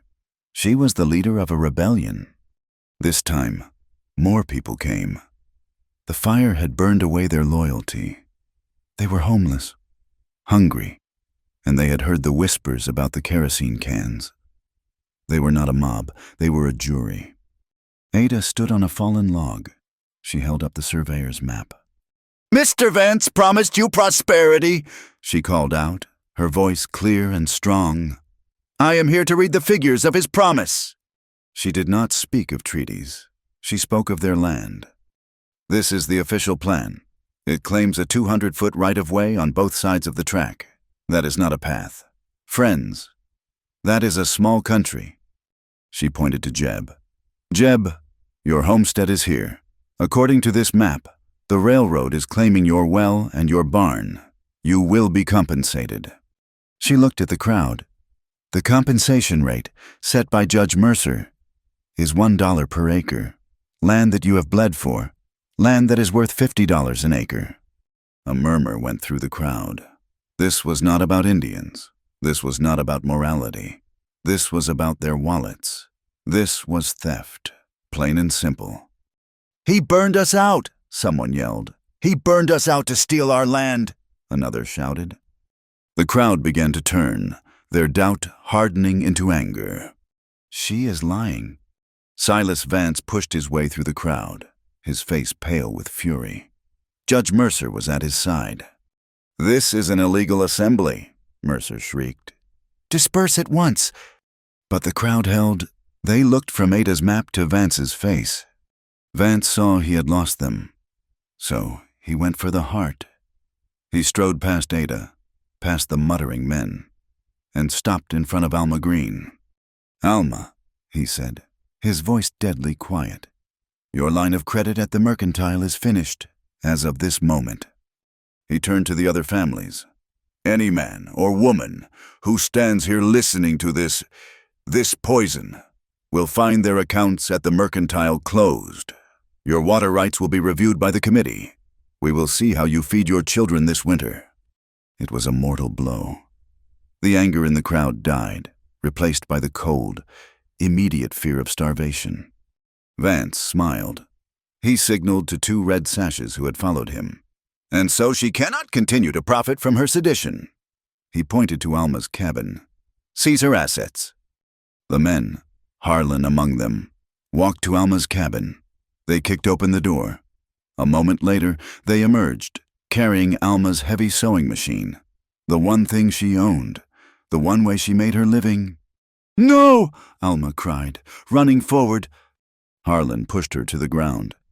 "It belongs to the town now, old woman." The crowd broke. They could not watch. They were beaten. One by one, they shuffled away, their heads down, leaving Ada alone on the log, the map hanging uselessly in her hand. That night, Ada sat by the creek, her defeat absolute. She had fought with truth, and Vance had fought with food. Food had won. She heard a sound in the willows. She looked up, her heart leaping. Chayton Blackhawk stepped into the moonlight. He had returned. He looked at the empty grove, the embers of the small fire. "They left you," he said. Ada did not have the strength to be defiant. The tears she had held back for weeks finally came, hot and silent. "He took Alma's sewing machine," she whispered, her voice breaking. "He threatened to starve their children. They left." She looked up at him, her face stained with tears and ash. "They did this to me in Kansas, a powerful man. I refused him. He told the town I was unclean, that I was ruined. And they believed him. They always believe the man with the money. I thought this place, this land, I thought it would be different." Chayton sat on the log, not beside her, but near. He watched the dark water. He understood shame. "When I was a scout," he said, his voice so low she had to lean in to hear him, "I wore the blue coat of the army. I thought I could guide them away from the villages. I thought I was protecting my people by showing the soldiers the other path." His hands clenched. "But I led them to a camp. It was not my people, not Lakota. It was Cheyenne. Women, children. They did not know I was there. I led the soldiers to them in the dawn. I carry the smoke from that day. It is in my clothes. It does not wash off." He looked at her. His eyes, in the moonlight, were filled with a pain that matched her own. "We are both ghosts," he said, "haunted by the lies of powerful men." She had confessed her shame. He had confessed his guilt. They sat in the silence, 2 outcasts, bound by a truth no one else would hear. He reached into his shirt. He pulled out the green leather ledger. "This is not a map," he said. "This is their truth. This is the weapon. This is their soul, written in numbers." He gave it to her. The sound of horses shattered the quiet. The next morning, Ada was packing, not to leave, but to move her camp deeper into the woods. She had the ledger. She had to protect it. But they were too fast. Judge Mercer rode into the grove, flanked by Harlan and 10 red sashes. They fanned out, surrounding the camp. Mercer held up a sheet of paper. It was a warrant. "Ada Whitlow," he declared, his voice triumphant. "By the authority of the territory of Wyoming, I have a warrant for your arrest." Alma and Eli stood beside Ada. "On what charge?" Ada demanded, her hand instinctively going to the ledger hidden in her basket. "Inciting a riot," Mercer announced. "Conspiring with fugitives, defying the lawful order of the town council, spreading seditious materials." Harlan uncoiled a rope from his saddle. His eyes were on the basket. "He knows," Ada whispered. "Reyes. He must have told them." "Give us the book, teacher," Harlan snarled, "and we will take you in easy." "Run, Ada," Alma screamed. Eli, in a fit of pure, blind rage, grabbed a rock and threw it, striking Harlan's horse in the flank. The horse reared. "Grab her," Mercer shrieked. "She is resisting." The red sashes spurred their horses forward. Ada grabbed the ledger and ran. A single rifle shot cracked from the ridge above them. The bullet kicked up a plume of dirt directly in front of Harlan's horse, stopping the animal cold. The red sashes stopped, pulling their rifles, seeking the source of the shot. "It is Black Hawk," Harlan yelled, pointing to the ridge. "She is with the renegade. They are armed." The grove was no longer a classroom. It was a battlefield. The red sashes dismounted, taking cover behind the trees, their guns aimed at the ridge and at the woman trapped by the creek. Mercer, his face white with fear and rage, pointed at Ada. "You will hang for this, woman, both of you." The rifle shot from the ridge was a sharp, flat crack that echoed off the cottonwoods. The bullet, a punctuation mark of dirt, exploded 6 inches from Harlan's boot. He yelled, stumbling backward, his malice instantly replaced by fear. "Sniper!" one of the red sashes shouted, diving behind a wagon. "He is on the ridge!" "Spread out," Harlan bellowed, pulling his own rifle from his saddle. "Find him! Flush him out! Get the woman!" But Chayton's shot had bought Ada exactly 1 second. It was not a rescue. It was a diversion. He was 1 man against 10. She saw him. A flicker of movement high on the rock. Firing again, this time sending a shot screaming off the granite wall, high above their heads. He was not trying to kill them. He was trying to scatter them. The red sashes fanned out, their attention split, their rifles aimed at the high rocks. Ada looked at Alma and Eli, who were huddled by the creek bed. She looked at the green leather ledger in her hand. If she ran, they would shoot Chayton. If she ran, Alma and Eli would be caught in the crossfire. She saw Harlan, his face a mask of rage, waved 2 men toward the creek. She made the choice. She stood up, straight and tall, and held the heavy green ledger high in the air. "Stop!" she called out, her voice ringing with an authority she did not feel. "Do not shoot. I will come. Let them go." Harlan stopped. He saw the ledger. He saw her. He smiled, a slow, ugly spreading of his lips. He had won. "A wise decision. Teacher," he called out.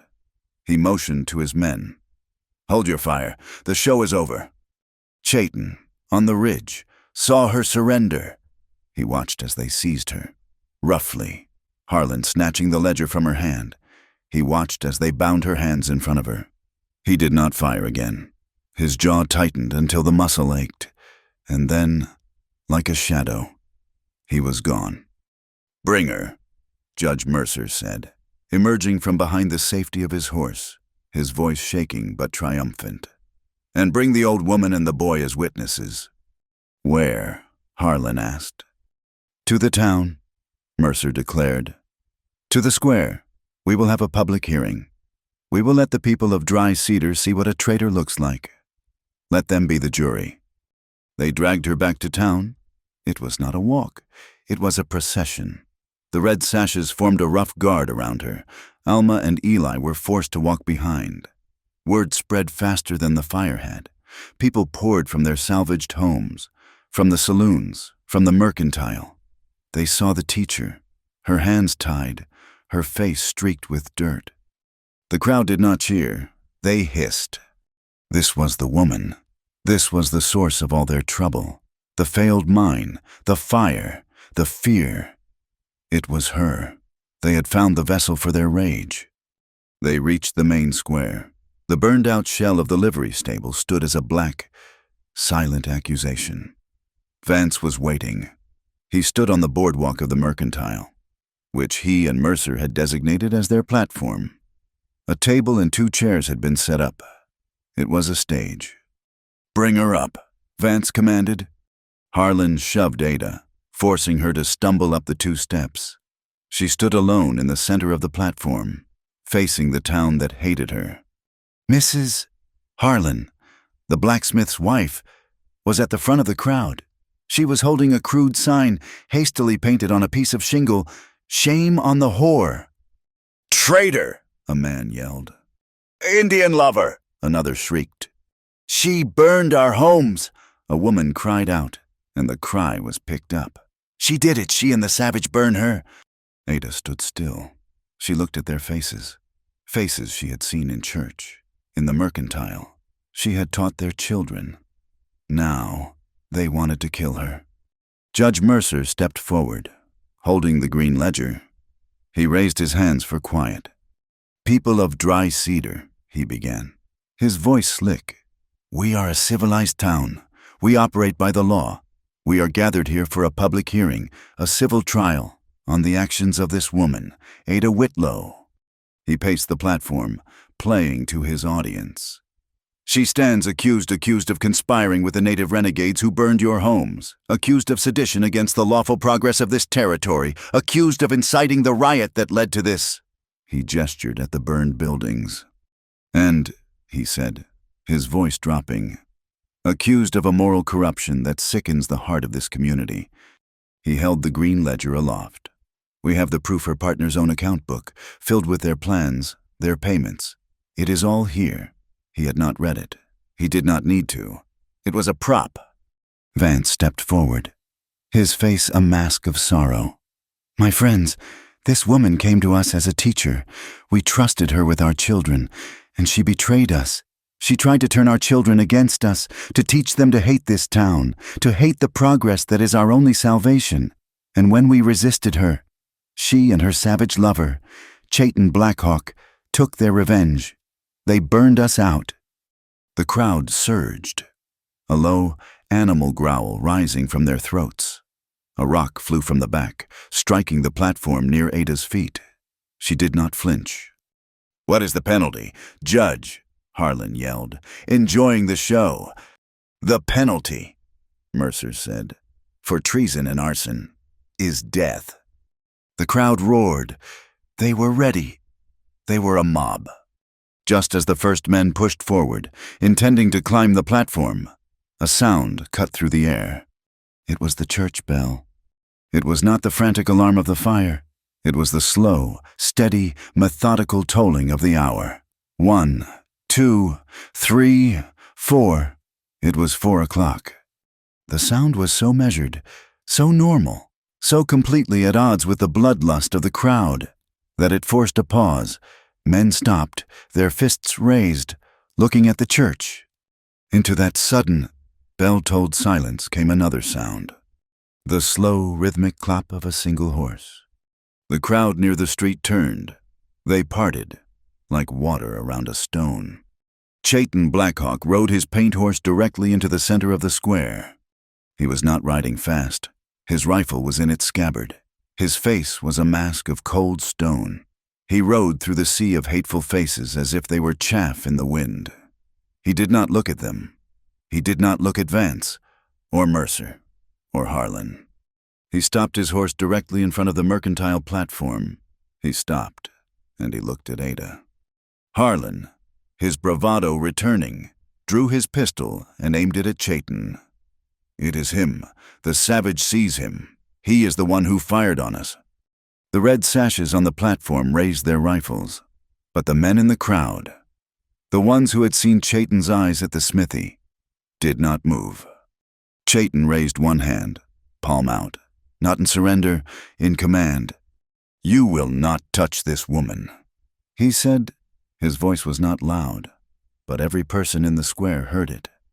Vance gave a short, ugly laugh.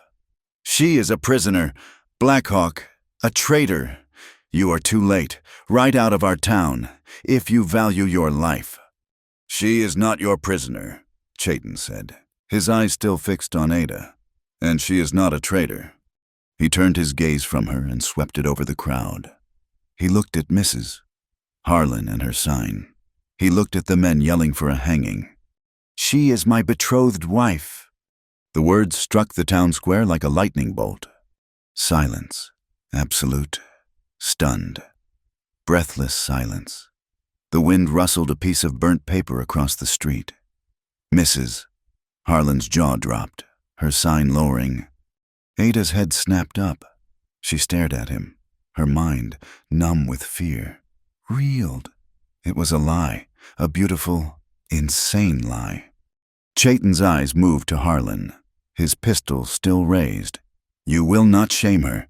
You will not put your hands on her, because to shame the teacher is to shame Blackhawk, and I am not a patient man." The strategy was brilliant. It was a shield. He had not called her his lover. That would have proven their filthy accusations. He had called her his wife. In this world, a woman's honor was a flimsy thing, a toy for men to break. But a wife's honor was bound to her husband. To shame her was to challenge him. The public sport, the jeering, the signs calling her a whore. It all had to stop. It was no longer a town punishing a pariah. It was a town insulting a man, and a man who looked like he could kill half of them before breakfast. Mercer was the first to find his voice. He sputtered, his face turning purple. "Wife, that is preposterous. A trick. It does not matter. She is a criminal. We have the evidence." He slammed his hand on the green ledger. "It is all here." "You have a book," Chayton said. He reached inside his buckskin shirt. He pulled out the other ledger, the smaller, greasier notebook. Pike's expense book. He tossed it.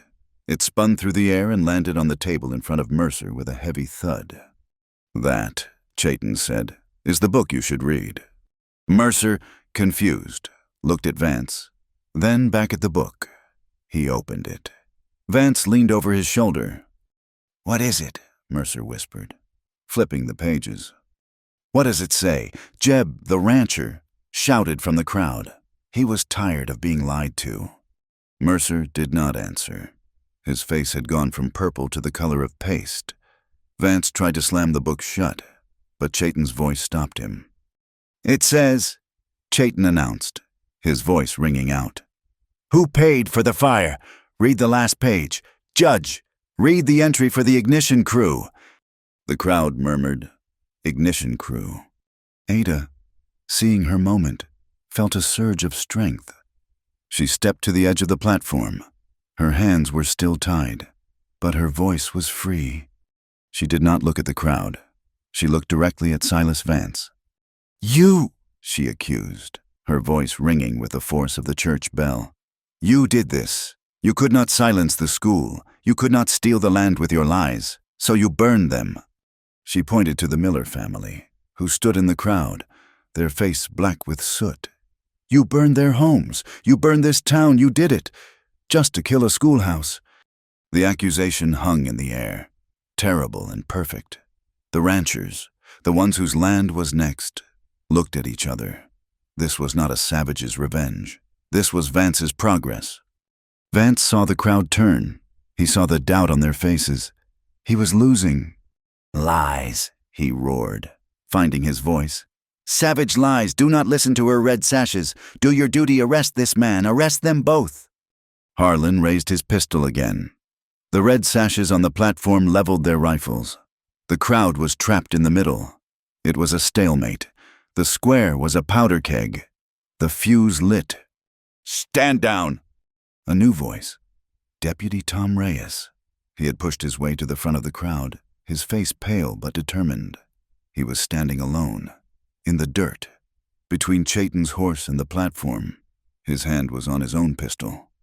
"Harlan, I am telling you, as the law in this county, stand down."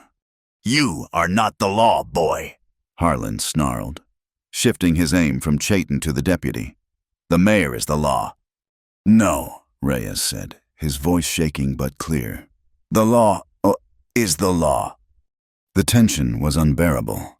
A single shot would turn the square into a slaughter. And then another sound. It was faint, high, and clear, a sound that did not belong.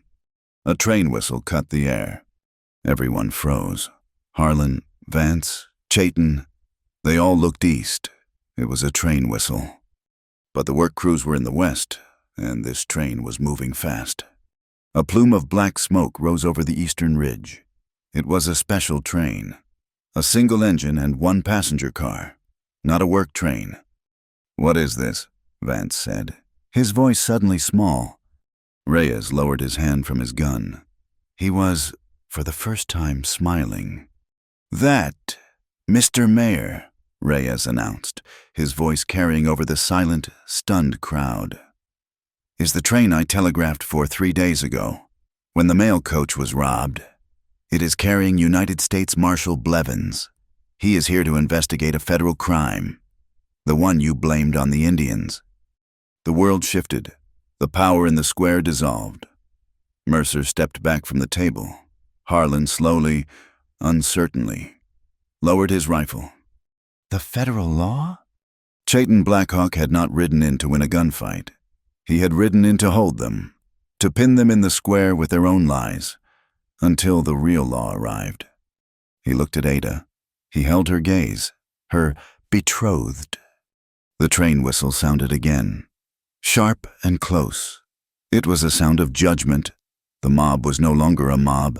It was a gathering of witnesses. And the men on the platform were no longer the jury. They were the accused. The train's whistle was a scream, and then a gasp. The engine, black and heavy, hissed to a stop, its massive drive wheels silencing the crowd. The square was a vacuum. Every person frozen in the tableau, the bound teacher, the Lakota on his horse, the armed red sashes, and the stunned town fathers on their platform. The door of the passenger car opened. A man stepped down. He was not a soldier. He was a man in a black, dusty suit, with a flat-brimmed hat and a face that looked like it had been carved from hard wood. He wore a badge, but it was not a simple tin star. It was a federal shield. He was U.S. Marshal Blevins, but he was also, as his satchel proclaimed, an inspector for the General Land Office. Silas Vance recovered first. He was a politician, and this was a new voter to be won. He stepped down from the platform, his hands open, his smile pasted on. "Marshal Blevins," he boomed, as if greeting an old friend. "A welcome arrival. We're in the midst of a terrible crisis. As you can see, arson, a renegade attack, but we have the situation, and the culprit, in hand. Judge Mercer is just holding a civil hearing." Blevins's eyes, gray and cold as creek water, took in the scene. He saw the burned buildings. He saw the armed men. He saw the woman with her hands tied. And he saw the Lakota man who had not moved. "A civil hearing with rifles and a lynch mob," Mayor Blevins said, his voice flat. Deputy Tom Reyes stepped forward, his face pale but his jaw set. He drew his knife and walked past Vance, onto the platform. He cut the ropes on Ada's hands. "Marshal Blevins," Reyes said, his voice clear. "My name is Deputy Reyes. I telegraphed you about the mail robbery, but that is not what is happening here. This is Miss Ada Whitlow, the schoolteacher. She has the truth."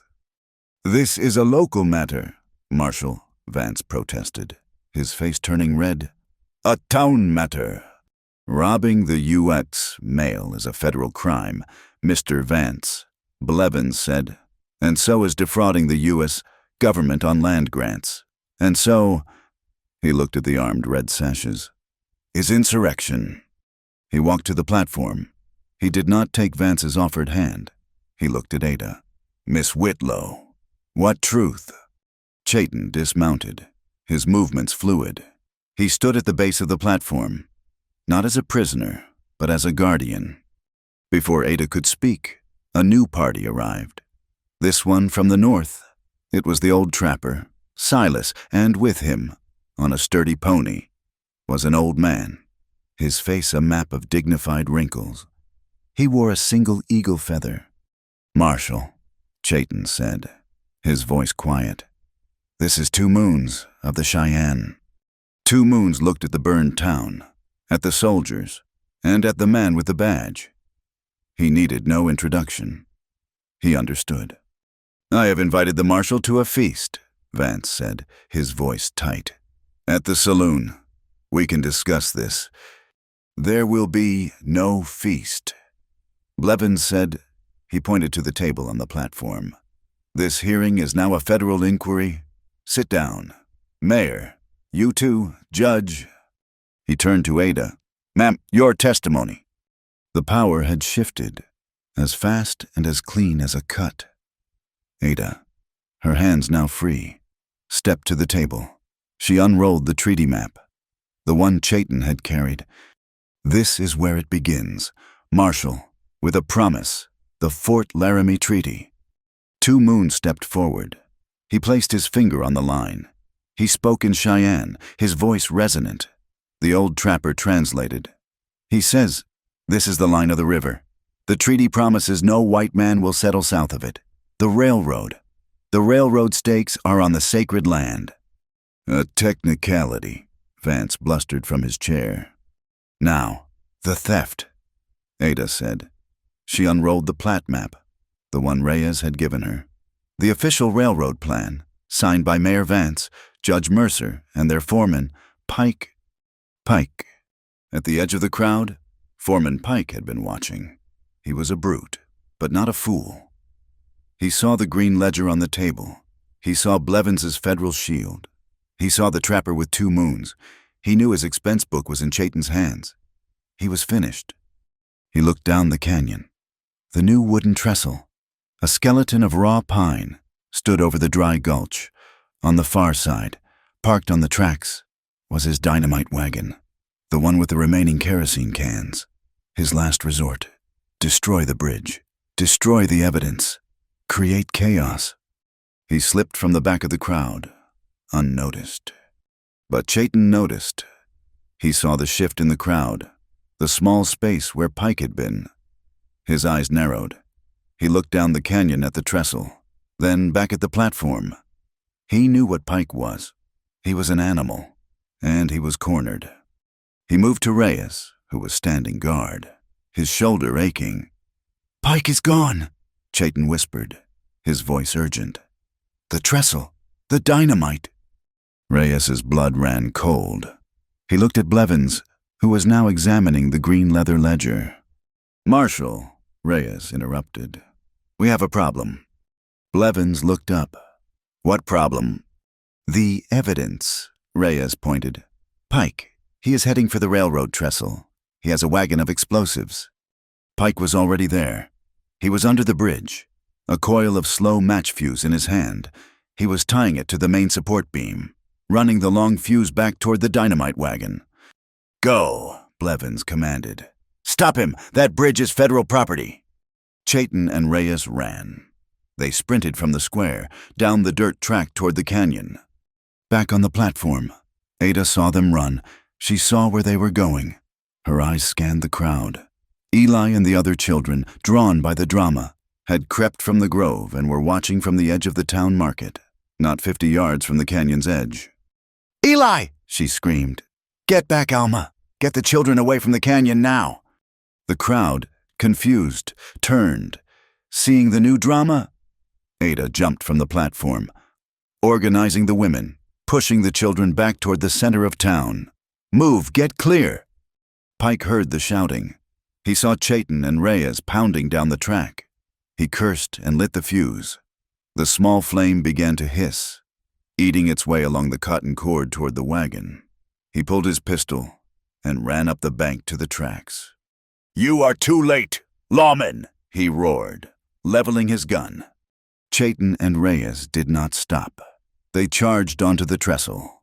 The canyon fell 100 feet below. Pike fired. The bullet was aimed at Chayton, but Reyes, coming up on his left, shoved him.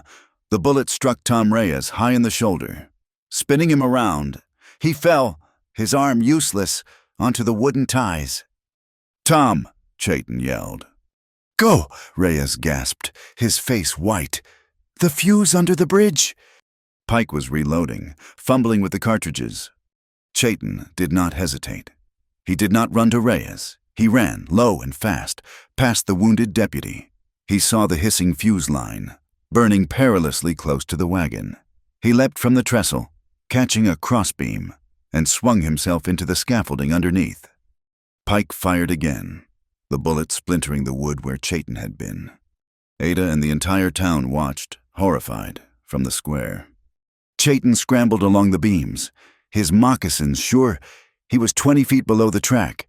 He saw the fuse, burning, just yards from the wagon. He pulled his knife. He stretched, hanging by one hand, and slashed. He missed. The fuse was just out of reach. Pike fired again, the bullet screaming past Chayton's head. Reyes, on the tracks above, grunted in pain. He pulled his own knife with his good hand. He could not stand, but he saw the fuse. He rolled, dragged himself to the edge of the ties, and sawed at the cord. The fuse parted. It fell, still burning, onto the rocks below. But it was not over. A leaking trail of kerosene from the wagon had dripped onto the beams. A spark from the cut fuse ignited it. With a whoosh, a line of blue fire raced up the beam and touched the wagon. "Chayton!" Reyes screamed. A small, premature explosion tore the wagon apart. It was not the massive blast Pike had intended, but it was enough. The wagon disintegrated, throwing its contents into the sky. And what rained down on the canyon edge was not just splintered wood.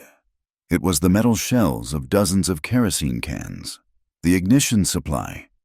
The proof of the arson, delivered by Pike himself, right at the feet of the federal marshal. Back in the square, Blevins watched the cans clatter on the rocks. His face was granite. He turned back to the men at the table. "Arson," Blevins said, his voice deadly. He held up the green ledger. "Conspiracy to defraud the government." He held up the plat map. "Land theft." Jeb, the rancher, stepped forward, his face mottled with rage. "He was right. The teacher was right. That 200-foot right-of-way. It is my whole farm. He was going to pay us $1 an acre. He burned us out to do it," another yelled. The crowd surged forward, but this time their anger was not for Ada. It was for Vance. Mrs. Harlan, her face pale, walked through the men and stood next to Ada. The other townswomen, the ones who had whispered, the ones who had jeered, followed her. They formed a silent wall around their teacher. Blevins looked at Judge Mercer. "And this," he said, pulling a telegraph flimsy from his coat. "Your curfew order, the one blaming the natives.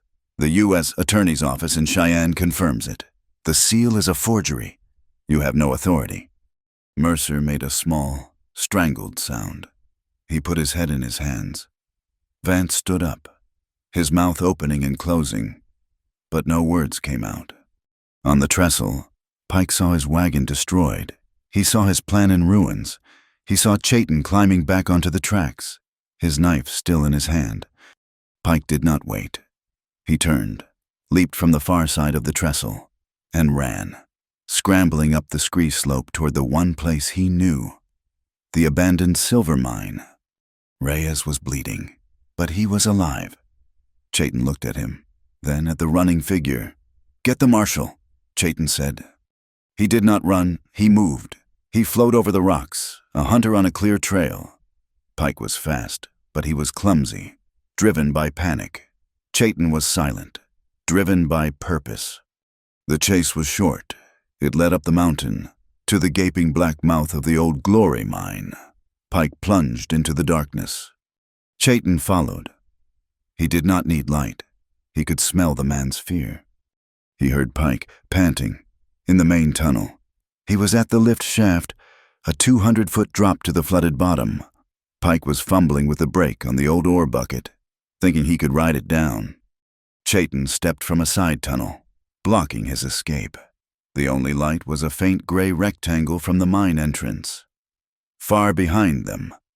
"It is over, Pike," Chayton said, his voice echoing in the cold, dead air. Pike spun, his pistol raised. "Savage!" he screamed, and fired. The flash was blinding. It filled the cavern, illuminating Pike's terrified, hateful face, and Chayton's, which was calm, impassive. The bullet whined off the rock wall. In the second of blinding light, Chayton had seen his target. Before Pike could fire again, Chayton threw his knife. It was not a long throw, but it was perfect. It struck Pike's gun hand. The pistol clattered on the rock. Pike screamed. Clutching his wrist, he lunged. A desperate, wild tackle. The two men crashed to the floor, at the very lip of the black shaft. It was a brutal, close-quarters fight. Pike was a brawler, heavy and strong, but Chayton was a warrior. He did not fight with rage. He fought with precision. He did not kill him. He used the man's own weight, a twist of the arm, a sharp, disabling blow to the side of the neck. Pike went limp. Chayton stood, breathing hard in the darkness. He retrieved his knife. He bound Pike's hands with his own belt. He emerged from the dark mouth of the mine into the bright, hard sunlight, dragging the unconscious railroad foreman behind him. He walked back down the mountain, to the town that was, at last, quiet. Chayton Blackhawk walked down the mountain path, the unconscious body of Foreman Pike slung over his shoulder. He did not look like a man carrying a burden. He looked like a force of nature that had reclaimed what was stolen. He entered the town square, which was still frozen in the shock of Blevins' arrival and the confrontation at the trestle. The crowd parted. Chayton walked straight to the federal marshal. He dropped Pike's body onto the dust at Blevins' feet. The foreman groaned, his hand bloody where the knife had pinned him. "This is Pike," Chayton said. It was all the explanation needed. Blevins looked at the foreman, then at Chayton, a deep respect in his eyes. "Mr. Blackhawk, you have done the law a great service." Deputy Reyes, clutching his bleeding shoulder, staggered over. "He's the one who burned the town. Marshal, his own men said it. His book proves it." "He will stand trial with the others," Blevins said. Turning to Vance and Mercer, "Mayor, Judge, you will place your hands behind your backs." It was in this moment, the absolute shift of power, that the last remnants of the old order snapped. Harlan, the blacksmith, and 4 of his core red sashes were standing near the platform. They were not politicians like Vance. They were not cowards like Mercer. They were cornered animals. They had followed Pike. They had set the fires. They faced a noose. While Blevins was pulling handcuffs from his satchel, Harlan's eyes darted to Ada. She was their only card. She was the one who had started it all. "No," Harlan roared, pulling his pistol. "They ain't taking us. Grab the teacher, grab the teacher." The 5 men lunged, not at Blevins, but at Ada. Chayton, his back to them, spun. Blevins drew his weapon, but the red sashes were too close, using the scattering crowd as a shield. Alma Green, who was standing beside Ada, shoved her hard. "To the schoolhouse. Ada, run." Ada, Alma, and Eli, who had clung to her side, sprinted. They ran across the yard, toward the one building that was theirs. The red sashes fired, their bullets kicking up dust, forcing the crowd and Blevins to dive for cover. The 3 fugitives burst through the scorched door of the schoolhouse. "The bar!" Ada yelled, her voice not panicked, but sharp with command. "Eli, the desk, help me!" They shoved the heavy oak teacher's desk against the door, the wood groaning. The lock was useless, but the heavy barricade would hold for a minute. "They're coming around the side," Alma yelled, peering through a cracked window. "Block it." "We cannot," Alma cried. "They will just shoot us through the glass." Outside, the 5 red sashes fanned out, taking cover behind the remaining wagons and the water trough. They had rifles. They were surrounded, but they had the one hostage that mattered. "Blevins!" Harlan yelled, his voice hoarse. "You let Pike go! You let us right out of here! Clean or we kill her! We kill them all!" Inside the schoolhouse, the air was hot and smelled of soot. "Eli," Ada said, her voice cutting through the fear. "The fire buckets, the ones with the sand, bring them to the windows." The boy, his face pale but his eyes fierce, dragged the 2 heavy buckets. Alma, the lanterns, all of them, Pour the kerosene. Alma's eyes went wide. Child, what are you? Pour it on the sand, Ada commanded. If they try to come through the windows, we throw this. Fire stops a man faster than a bullet. Alma, seeing the hard logic, began her work. They had 2 windows and 1 door. They now had 2 heavy buckets of flammable sand. What about the door? Eli whispered. The mirror, Ada said. She ran to her desk, the one pushed against the door, and yanked a drawer free. She pulled out a small, silver-backed hand mirror. Eli, go to the east window. Stay low. When they try to aim, use the sun. Flash their eyes. Eli nodded, taking the mirror. He looked like a small soldier. Ada went to the desk drawer again. She reached far into the back and pulled out a small, velvet bag. From it, she took a pearl-handled, .32 caliber pistol, a thing she had brought from Kansas, a relic of her last terror. She had never fired it. She checked the load. It was full. Alma, and Eli took their positions. They were trapped. They were a fortress. Outside, Blevins, Chayton, and Reyes were pinned down behind the mercantile. Reyes was fading, the blood staining his shirt. We cannot rush them, Blevins said, his voice grim. They'll kill her before we take 2 steps. He's right, Chayton said. They are desperate. They have nothing to lose. What do we do? Blevins asked, looking at the Lakota man. You know this land. You know them. You keep Harlan talking, Chayton said. Tell him you are considering his offer. Keep his eyes on the front. Chayton did not wait for an answer. He slipped backward, low to the ground. He disappeared behind the burned-out livery. He did not go far. He moved through the narrow alley between the mercantile and the assay office, the wind gap, as the locals called it. He emerged behind the schoolhouse. The back wall was scorched but solid. The red sashes were all focused on the front and side windows. He looked up. The roof was steep, but the pine shingles were rough. He holstered his pistol, found a grip, and began to climb. He moved like a spider, silent, his moccasins finding purchase where a boot would have slipped. In 30 seconds, he was lying flat on the ridge of the roof, looking down at the schoolyard. He could see Harlan, directing his men. He pulled a small, carved wooden flute from a pouch at his belt. A Lakota flute. He put it to his lips and played one high, clear note, the sound of a mountain hawk. Inside the schoolhouse, Ada heard it. It was not the wind. It was not a bird. It was him. Hope, sharp and sudden, pierced her fear. Outside, Harlan heard it too. What in hell was that? He growled, looking up. A signal. He was losing his nerve. We are done waiting Jed Stokes break the door down now. 2 men, rifles in hand, charged the schoolhouse door. They hit it with their full weight. The wood splintered, and the desk barricade scraped, groaning across the floor. Again, Harlan roared. Another red sash ran to the east window, the one where Eli was hiding. He raised his rifle to break the glass. Now, Eli, Ada commanded. Eli flashed the mirror. A beam of focused, blinding sunlight hit the man square in the face. He cried out, dropping his rifle, clawing at his eyes. I am blind! I am blind! Harlan, enraged, ran to the other window, the west window. He smashed the glass with the butt of his own rifle. Alma, Ada yelled. Alma, her face grim, lifted the heavy bucket of kerosene-soaked sand.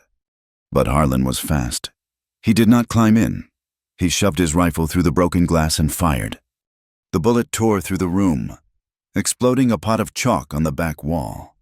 Alma dropped the bucket, diving to the floor. Harlan laughed, seeing them scatter. It is over, teacher. He began to climb through the broken window frame. Ada stepped out from behind the blackboard, the small pistol in her hand. She was not shaking. Harlan stopped, one leg in, one leg out. He stared at the gun, then at her face. You would not, he sneered. I am protecting my students, Ada said, her voice cold as ice. She aimed, not at his chest, but at the wooden window frame, 1 foot from his head, and she pulled the trigger. The explosion was deafening in the enclosed space. The bullet shattered the frame, sending a blizzard of hot splinters into Harlan's face. He screamed, a sound of pure terror and pain, and fell backward out of the window, clutching his face. "She shot me! The bitch shot me!" The 2 men at the door, hearing the shot, hearing their leader scream, panicked. They turned and ran. The siege was broken. In the silence, Ada stood, the smoking pistol held at her side. The room was thick with the smell of gunpowder. She looked at the hole in the window, at the blood on the sill, and then the strength that had held her up, the cold, hard anger, evaporated.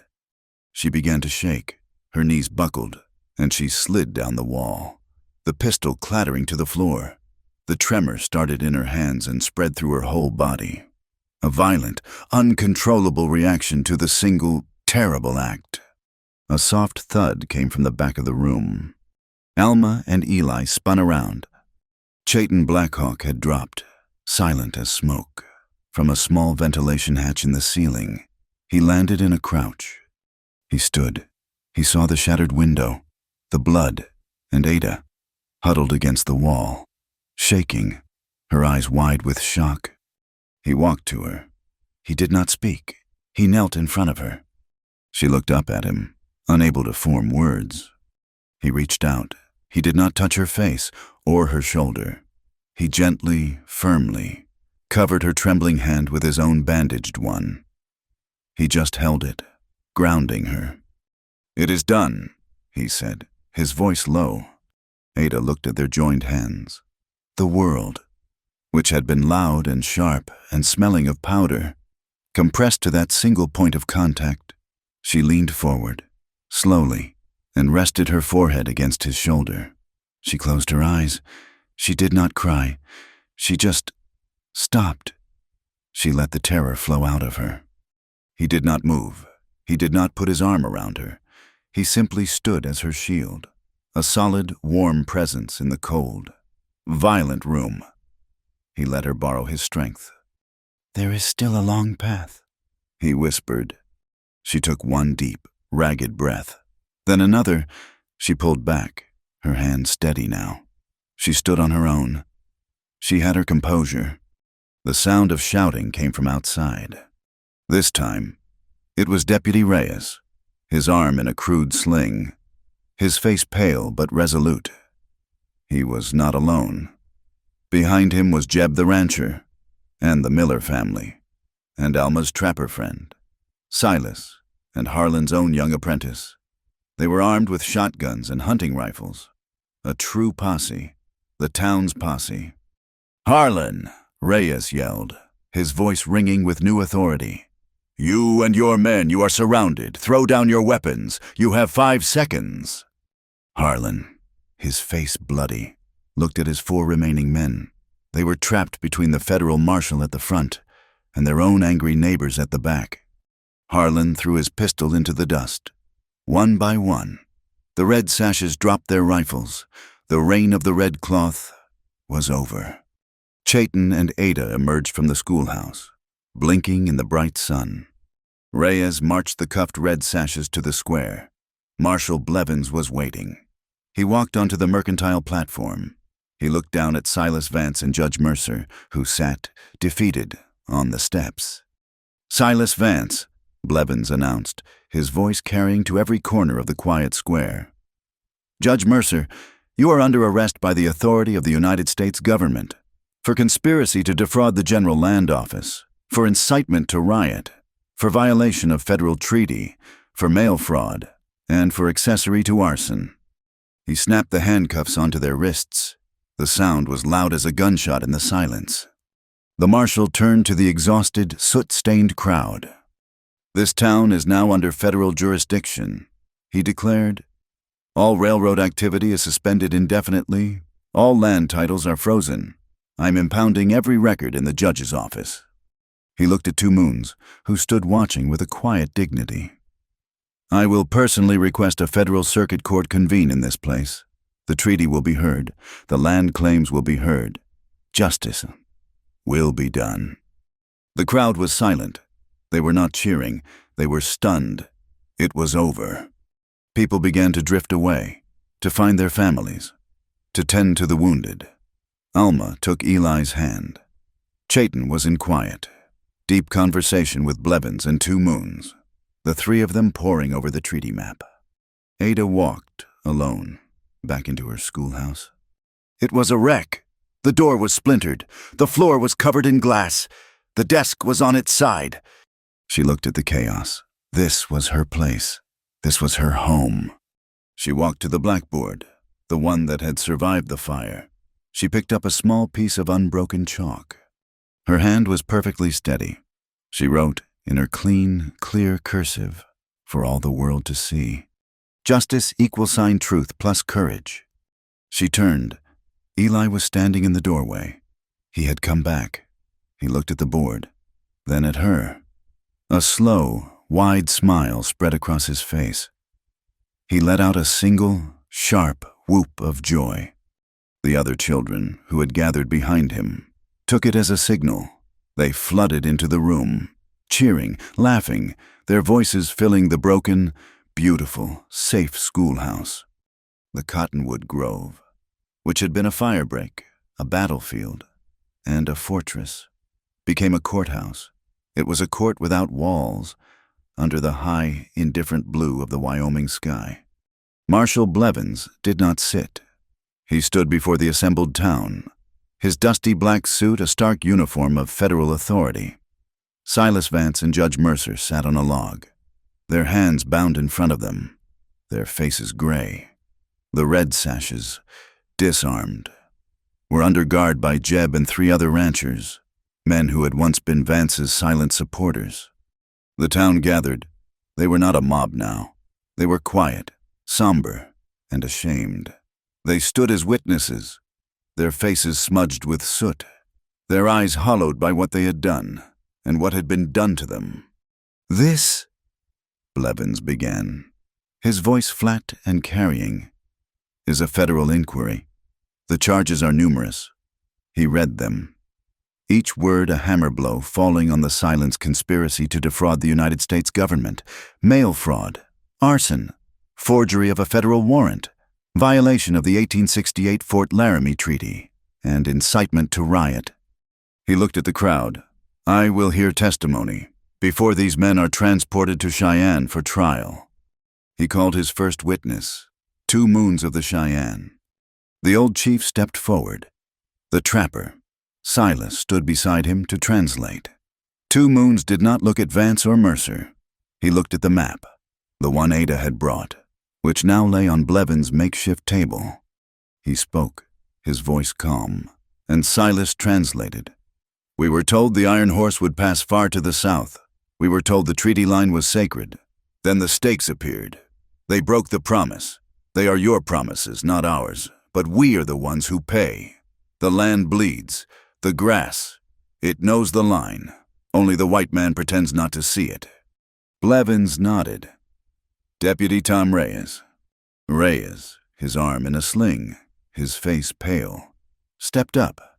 He spoke of the faked mail robbery, the pressure from Mercer to blame the natives. He spoke of the kerosene cans at the trestle, and the identical cans found in the ashes of the Miller homestead. He spoke of the threats against the ranchers. Alma Green. Alma walked forward, her back straight. She told of the planted letter. She told of the whispers. She told of the public shaming, and of Vance threatening to starve the families who sought the truth.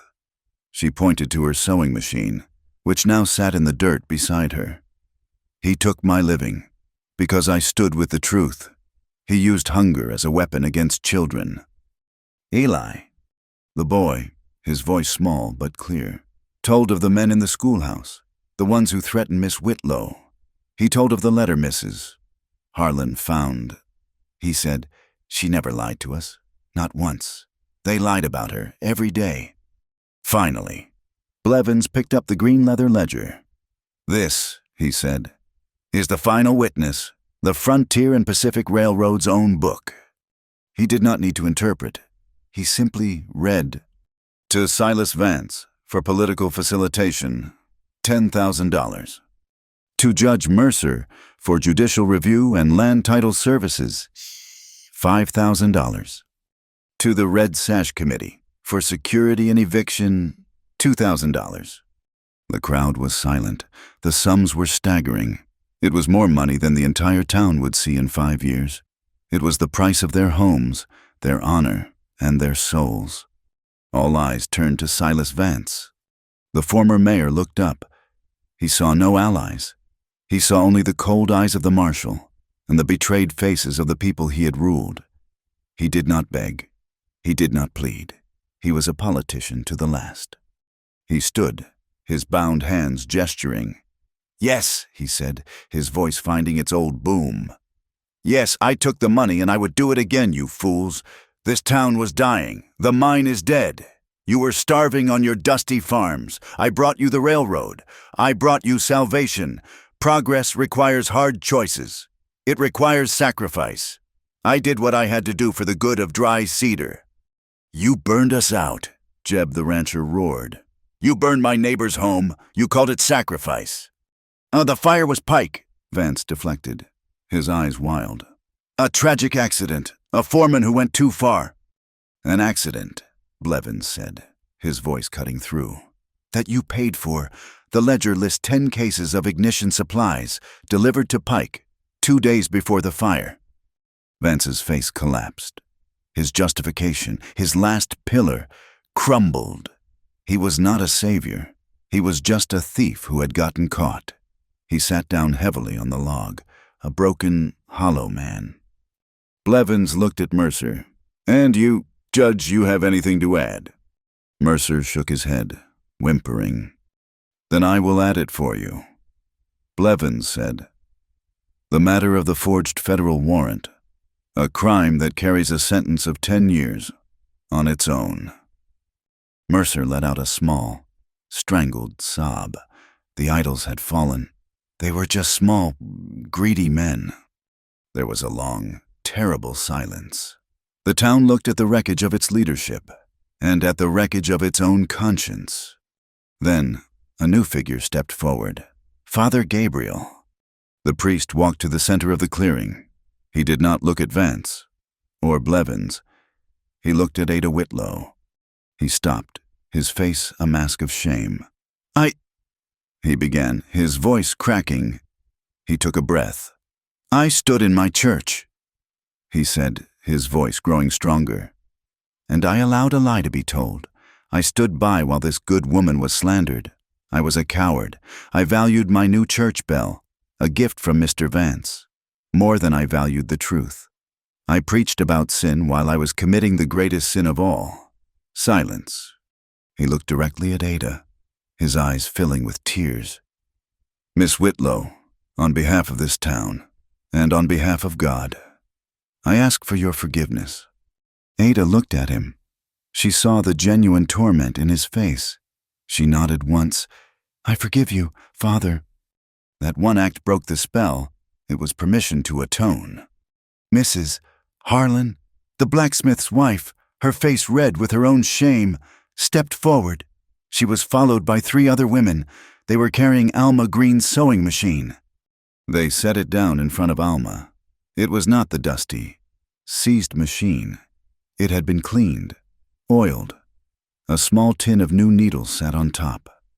"Alma, Mrs., Harlan said, her voice thick. We took this back from Mercer's office. It is yours." Alma put a trembling hand on the cold, black iron. "And this, Mrs., Harlan said, holding up Jeb's hat. It was full of coins, silver dollars, small dimes, a few pieces of folded paper money. "It is the start of the Dry Cedar School Fund. We want you to stay. Miss Whitlow, we want you to keep teaching." Ada looked at the hat. She looked at the faces of the women, who only days before had wanted to run her out of town. Blevins cleared his throat. "The town council is dissolved. The judge is in custody. By my authority. I am formally reinstating Ada Whitlow as the teacher of the Dry Cedar School. Her salary to be paid from the funds I am seizing from Mr. Vance's accounts." The crowd let out a small, hesitant cheer. It was the first good sound in weeks. Ada stepped forward. "Thank you, Marshall, thank you. All of you." She looked at the crowd. "The schoolhouse is damaged, but we will rebuild it. And when we do—" She turned her gaze to Two Moons, who stood watching. His arms crossed. "When we do," she said, her voice clear and strong, "its doors will be open to all children. Any child in this valley who wishes to learn will have a place. There will be no lines here." Two Moons held her gaze. He saw the truth in her. He walked forward and stood beside her. He looked at Jeb, the rancher. "The grass," he said, Silas translating, "grows back after a fire, stronger. We can share the grass. We can make a new promise. Not on paper, on the land." Jeb nodded, his own eyes wet. "We would be honored. Two Moons, honored to share the valley." The trial was over. The healing had begun. Later that afternoon, the crowd was gone. Blevins was in Mercer's office, sealing records. Reyes was with the town doctor. Vance and Mercer were in the town's small jail cell, waiting for the train that would take them away. The air was still, heavy and hot. The smell of smoke was thick. Ada found Chayton by the creek, where he was packing his saddle. He was checking his horse's shoes. He was preparing to leave. She stood for a long time, just watching him.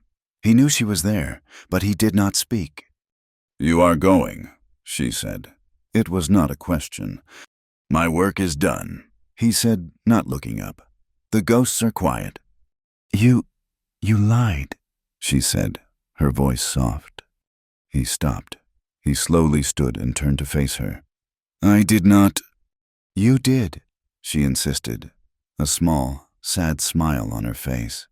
"In the square, you called me your wife, your betrothed." He watched her, his face unreadable. "It was a shield," he said. "Words to stop them. Their rules, a man's property. It was the only way to make them stop. Shaming you." She stepped closer. The air between them was tight.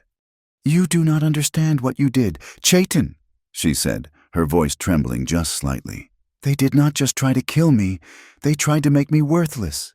In Kansas, a man with power. He did the same. He told the town I was unclean. He took my name from me. I came here to find a place where I could just be a teacher. But they did it again. They called me a whore. They made me into something dirty." She looked at the ground, then back up at him. "When you said those words, 'My betrothed wife,' you gave me my name back. You did not just save my life. You saved my honor. You made me clean." He saw the tears in her eyes, and he understood. He, who had lived with the stain of his own past, understood what it meant to be washed clean. "It was truth, Ada," he said, his voice rough. "Just spoken out of order." He stepped closer. "Then I was your shield. Now I ask as a man." He reached into the small leather pouch at his belt. He pulled out a small, misshapen object. It was a silver dollar, hammered flat. The eagle on its face was nearly gone, but someone, with a knife and great patience, had scratched the outline of a hawk into the soft metal. A small hole was punched near the top. "I have no house," he said. "I have no gold. My home is the sky. My path is the wind. It is a hard life. I do not ask you to follow me." He held out the silver hawk. "I ask if you will walk it with me." Ada looked at the crude, beautiful, shining thing. It was more real than any diamond. She looked at his face, at the small scars, at the dark, steady eyes that had seen her, truly seen her, from the very first day. She did not say yes, she did not need to. She simply put her hand in his. He did not slide the coin onto her finger. He opened her palm and placed it there, a weight of promise. She closed her hand around it, tight. A low rumble of thunder sounded in the bighorns. The wind, which had been hot and dry, suddenly shifted. It came from the north, cool and damp. The first heavy drops of rain began to fall. They hissed in the dust, on the scorched shingles of the town. The smell of smoke was washed away, replaced by the clean, sharp scent of wet earth and sage. From the schoolhouse, a bell began to ring, a clear, happy sound. Jeb and the apprentice, testing their repairs. Chayton looked toward the sound. He raised his small, carved flute to his lips and played a single, answering note, a low, sweet call that wove itself around the sound of the bell. The rain fell harder, a baptism on the wounded town. The rain that ended the trial was a deluge. It fell for 2 days, a hard, clean-washing storm that scrubbed the soot from the air and turned the alkali dust of the street into dark, rich mud. It was a baptism for dry cedar. By the time the sun returned, the world was scoured bright. Marshal Blevins was gone, taking with him the cuffed and silent figures of Vance, Mercer, and the wounded foreman Pike, the railroad's dynamite wagons, empty kerosene cans, and forged ledgers were gone, too, all seized as federal evidence. The town was left to itself, blinking in the new quiet. Its great, blustering tyrants simply vanished.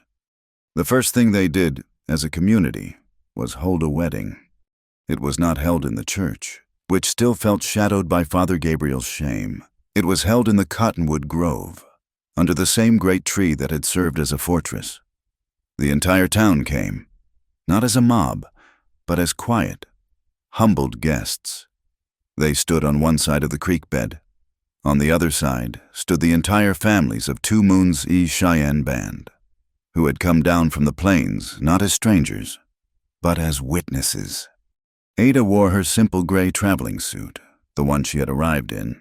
It was patched and clean, the last of the ink stains scrubbed from its hem. She wore the hammered silver hawk on a leather cord around her neck. Chayton wore his finest buckskins, clean and soft, and a single feather in his braided hair. He did not look like an outcast. He looked like a king, standing on his own land. They had 2 ceremonies, woven into one. Father Gabriel, his voice low and humble, performed the first. He read from his book, his hands shaking slightly. He spoke of forgiveness and of covenants. He registered the marriage in the county ledger, the first official act of the new clean book. Then, Two Moon stepped forward. He lit a small braid of sweetgrass, and the clean, sharp smoke drifted over the crowd, mixing with the smell of the damp earth. He spoke in Cheyenne, his voice a deep, resonant rumble. Silas, the old trapper, stood beside him, translating for the townspeople. "He says," Silas translated, his own voice thick, "that a man is of the sky and the wind. A woman is of the earth and the water.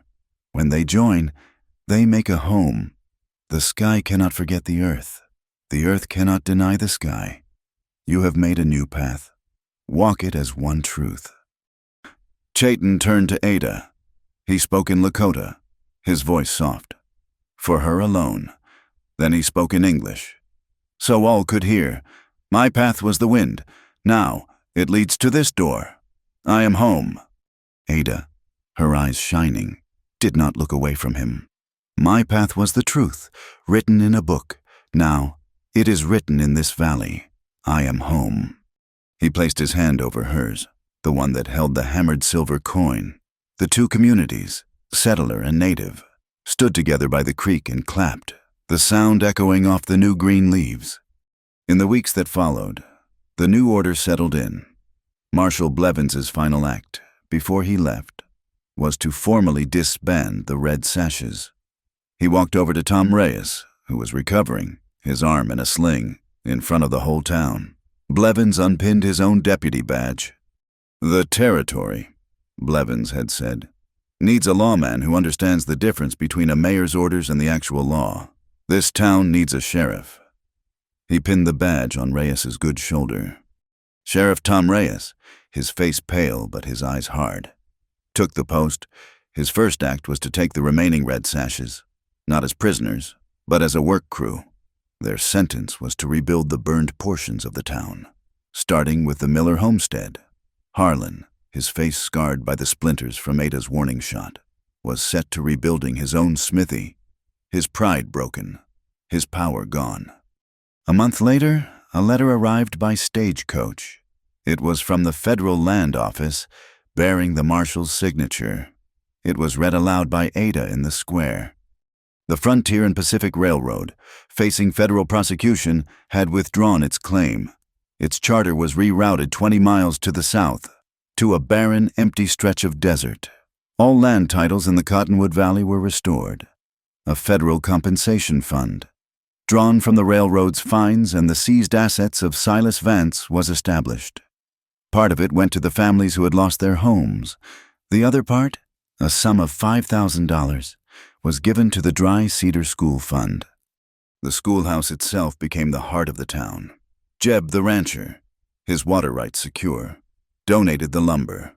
Harlan, in grim silence, forged new hinges for the door. When it was finished, it was stronger. The scorch marks sanded away, the windows new and clear. Ada's classroom changed. She had 30 students now. Her original pupils sat beside the children of Two Moons Band. On the wall, her old treaty map hung, patched and clean. Beside it, she hung the railroad's plat map, the one with the signatures, as a permanent lesson. Her curriculum expanded. Arithmetic and reading were still taught, but now she taught treaty geography. And on Thursdays, she taught basic Lakota, simple words of greeting and respect, which the Cheyenne and the settlers' children learned with equal, halting curiosity. Eli was no longer just a pupil. He was, at 13, too bright and too sober to just sit at a desk. Ada made him her official assistant teacher. His job was to help the younger children with their letters, and he did so with a fierce, protective pride. He had found his calling, not in a mine, but in a book. Alma Green's sewing machine was never silent. With her new security, and with the townswomen now her devoted friends, she started a sewing circle. It met twice a week. Mrs. Harlan learned from Alma how to patch denim. Alma learned from the Cheyenne women how to bead patterns of rivers and hawks onto deer hide. The town, once brittle and divided, became a place of trade. The Saturday market was loud and bustling. Ranchers traded beef for beaded gloves. Farmers traded corn for smoked jerky. The fear was gone. Ada and Chayton did not live in town. They built a small, sturdy cabin on the edge of the cottonwood grove, where the sound of the creek was always present. Chayton, with Jeb's help, raised the walls. It was simple, solid, and true. Ada designed one piece of it, a wide porch facing east. It looked out over the high, waving grass of the plains. They sat there one evening, as the summer faded into a cool, sharp autumn. The sun was a low, red line on the horizon.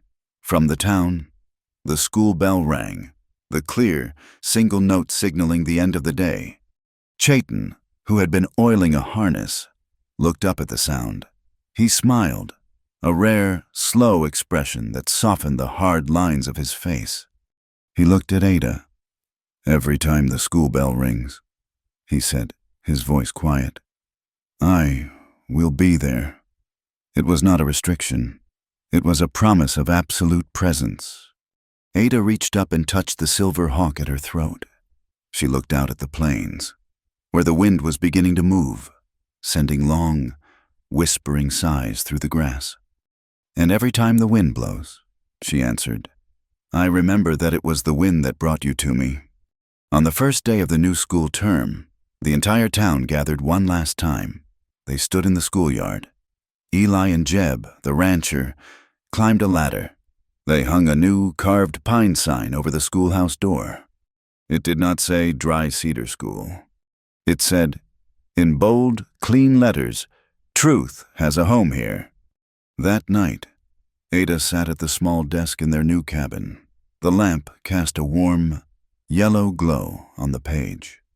She was writing a letter, the first she had written to her family in Kansas in over a year. She looked out the window. Chayton was outside, splitting the last of the wood for the winter, the rhythmic thunk of the axe a solid, reassuring heartbeat in the twilight. She could see Eli walking home, a book under his arm, whistling. She turned back to the page. "You asked why I stay." She wrote, "I stay because the West is not a place, but a promise. They say it is a hard land. It breaks those who are brittle. It tempts those who are weak, but it shapes those who are true. We are building a new place here, not on the forged maps of greedy men, but on a covenant of shared earth and hard-won respect. The railroad has gone south. The hate has burned itself out. We are what is left." She dipped her fountain pen, the one she had carried from Kansas, into the ink. "Tomorrow, I will teach my pupils their first lesson of the year. We will have children whose fathers once aimed rifles at each other, but they will learn together, and they will learn the two most important words a human soul can ever know. Someday, I pray, our own children will learn them." She wrote the last two words on the page: truth and freedom. Thank you for listening to this story. We would love to know where you are listening from in the world. Please share your thoughts in the comments below. If you enjoyed this tale, please subscribe to our channel, Wild West Tales. Like this video, and hit that hype button so this story can be heard by more people.